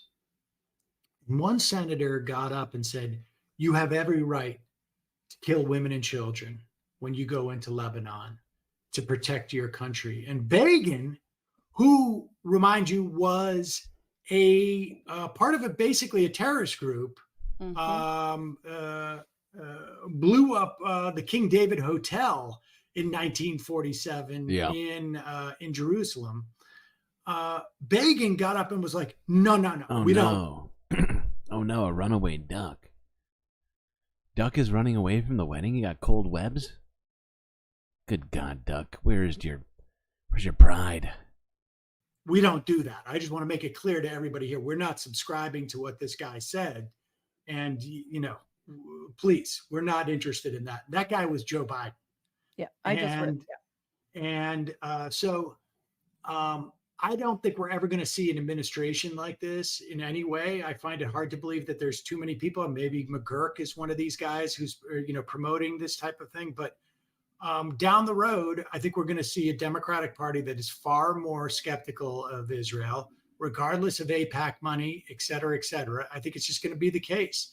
And what I do hope doesn't happen, I mean, here's what could happen, is that the right, as they always do, picks up this anti-war mantle that isn't really anti-war mantle, but this sort of like isolationist mantle, and runs with it, as they did during, I think they co-opted the, you know, anti-war movement in the 2003 and 5, which led us to Obama. But then we haven't turned far enough away from the military industrial complex, Yeah. and certainly not Israel. Obama started to put some daylight in between the United States and Israel. Obviously, that daylight was closed by Donald Trump and then not reopened by, I mean, more distance was put by Biden. And so then you have got, you know, Marjorie Taylor Greene and others who are starting to sour on, I mean, not fully sour on Israel, but, you know, starting to see some of the, like, you know, even Trump is like, yeah, he is genocide Joe, you know, as people shouted at his rally. There's like a lane for Democrats to take, and they never fucking take it. And that has a lot to do with, I don't think the Republicans are going to take that lane. No, I not also in terms don't. of but they Israel. do, but they do in But pure just like semantics. the in fact just is, sort of is like rhetoric. the They don't want crowd another there. war. You know, remember Tulsi's like forever wars, like that's Tulsi's line. Why don't you pause? Like no more forever wars, but also kill.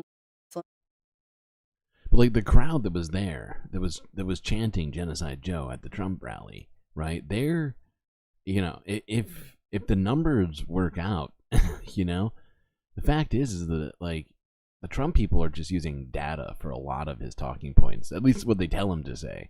Obviously, he does his own thing oftentimes, but the fact is that they're very aware of what's happening online, right? I mean, Obama was the first most online presidential candidate, but Donald Trump, they took it to another level in 2016. And so I don't know what, I mean, the sentiment from the right wingers doesn't seem like they for most of them, it seems like they're pro-Israel, but then I heard that chant and I was like, well, maybe I'm wrong.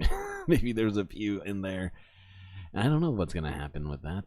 Oh, look, we got a duck back. Okay. We thought you ran away, to be honest. What was I saying? I don't even remember what I was saying now. Oh yeah, just that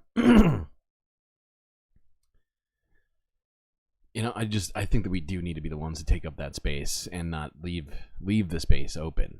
And granted, definitely some are doing it, but doesn't seem like enough at all. Especially considering some of the things that we saw at like those Biden events with people chanting 4 more years of Palestinian protesters and stuff like that.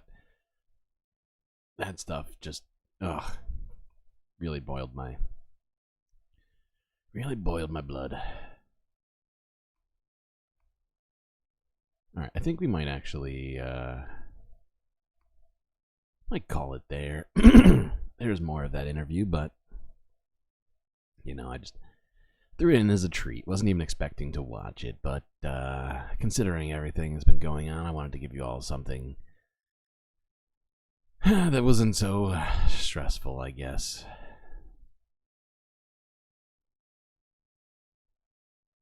Okay, what am I doing next? Okay, we got a quick one. Quick one. This one's also fun. This is from the Good Liars from an hour ago. I haven't even seen this one either, so let's see what this is about. I'm sure it'll be very normal behavior.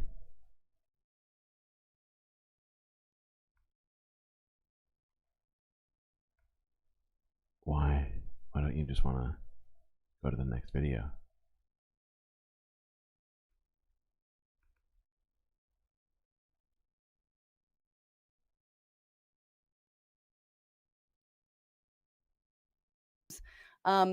Anyway, all to say, in terms of what you were saying lastly, because we're going on, but it's good, about the right in Israel, is I do think that people who are like, I don't like Netanyahu, you know, and a lot of them are like liberal Zionists who I know are like, yeah, Netanyahu. There we go.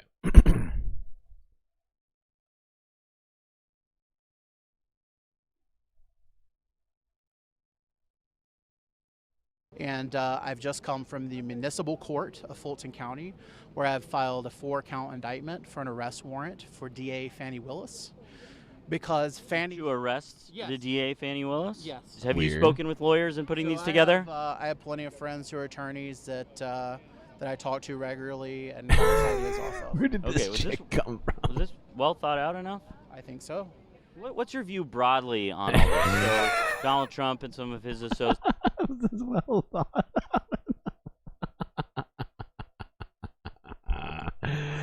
Oh my god, this is amazing. I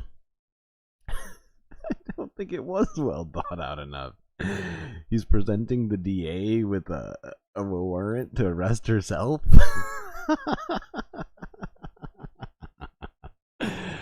Okay, we got to hear that again just to make sure that that's what I correctly heard.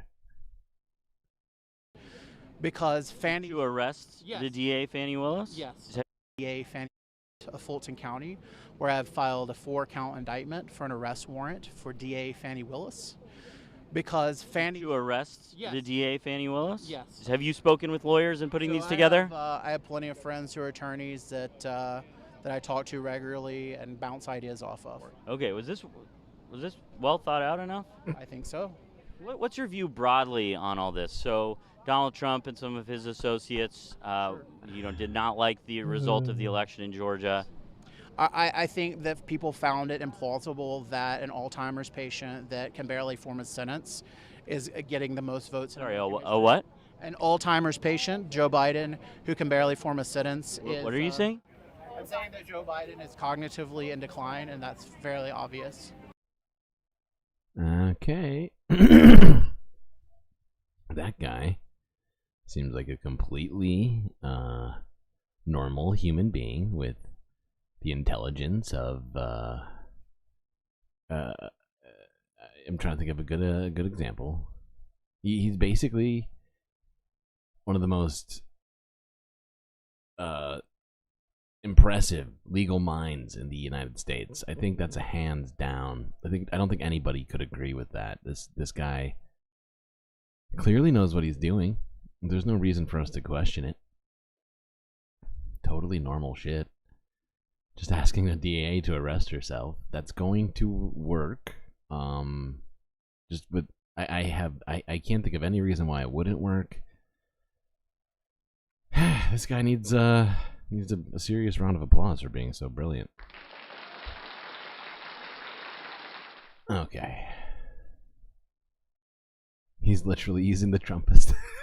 You're right. He is rocking the Trump aesthetic. I didn't even think about it. Oh boy. People are fun.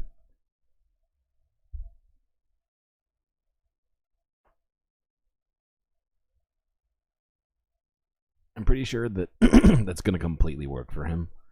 I have no doubts about that.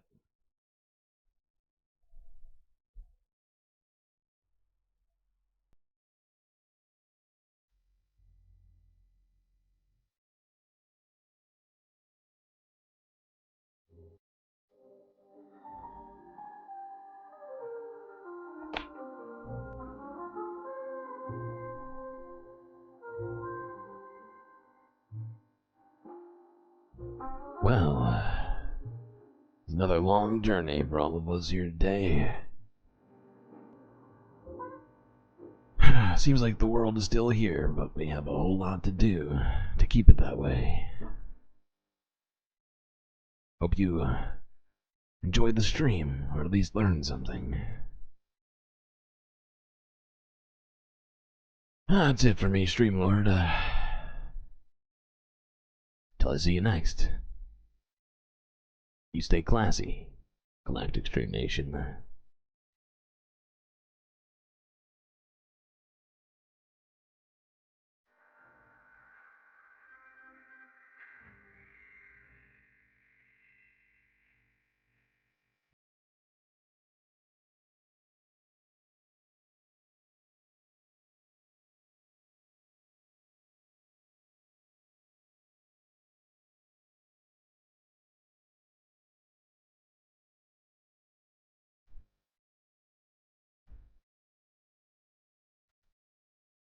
Can't forget this.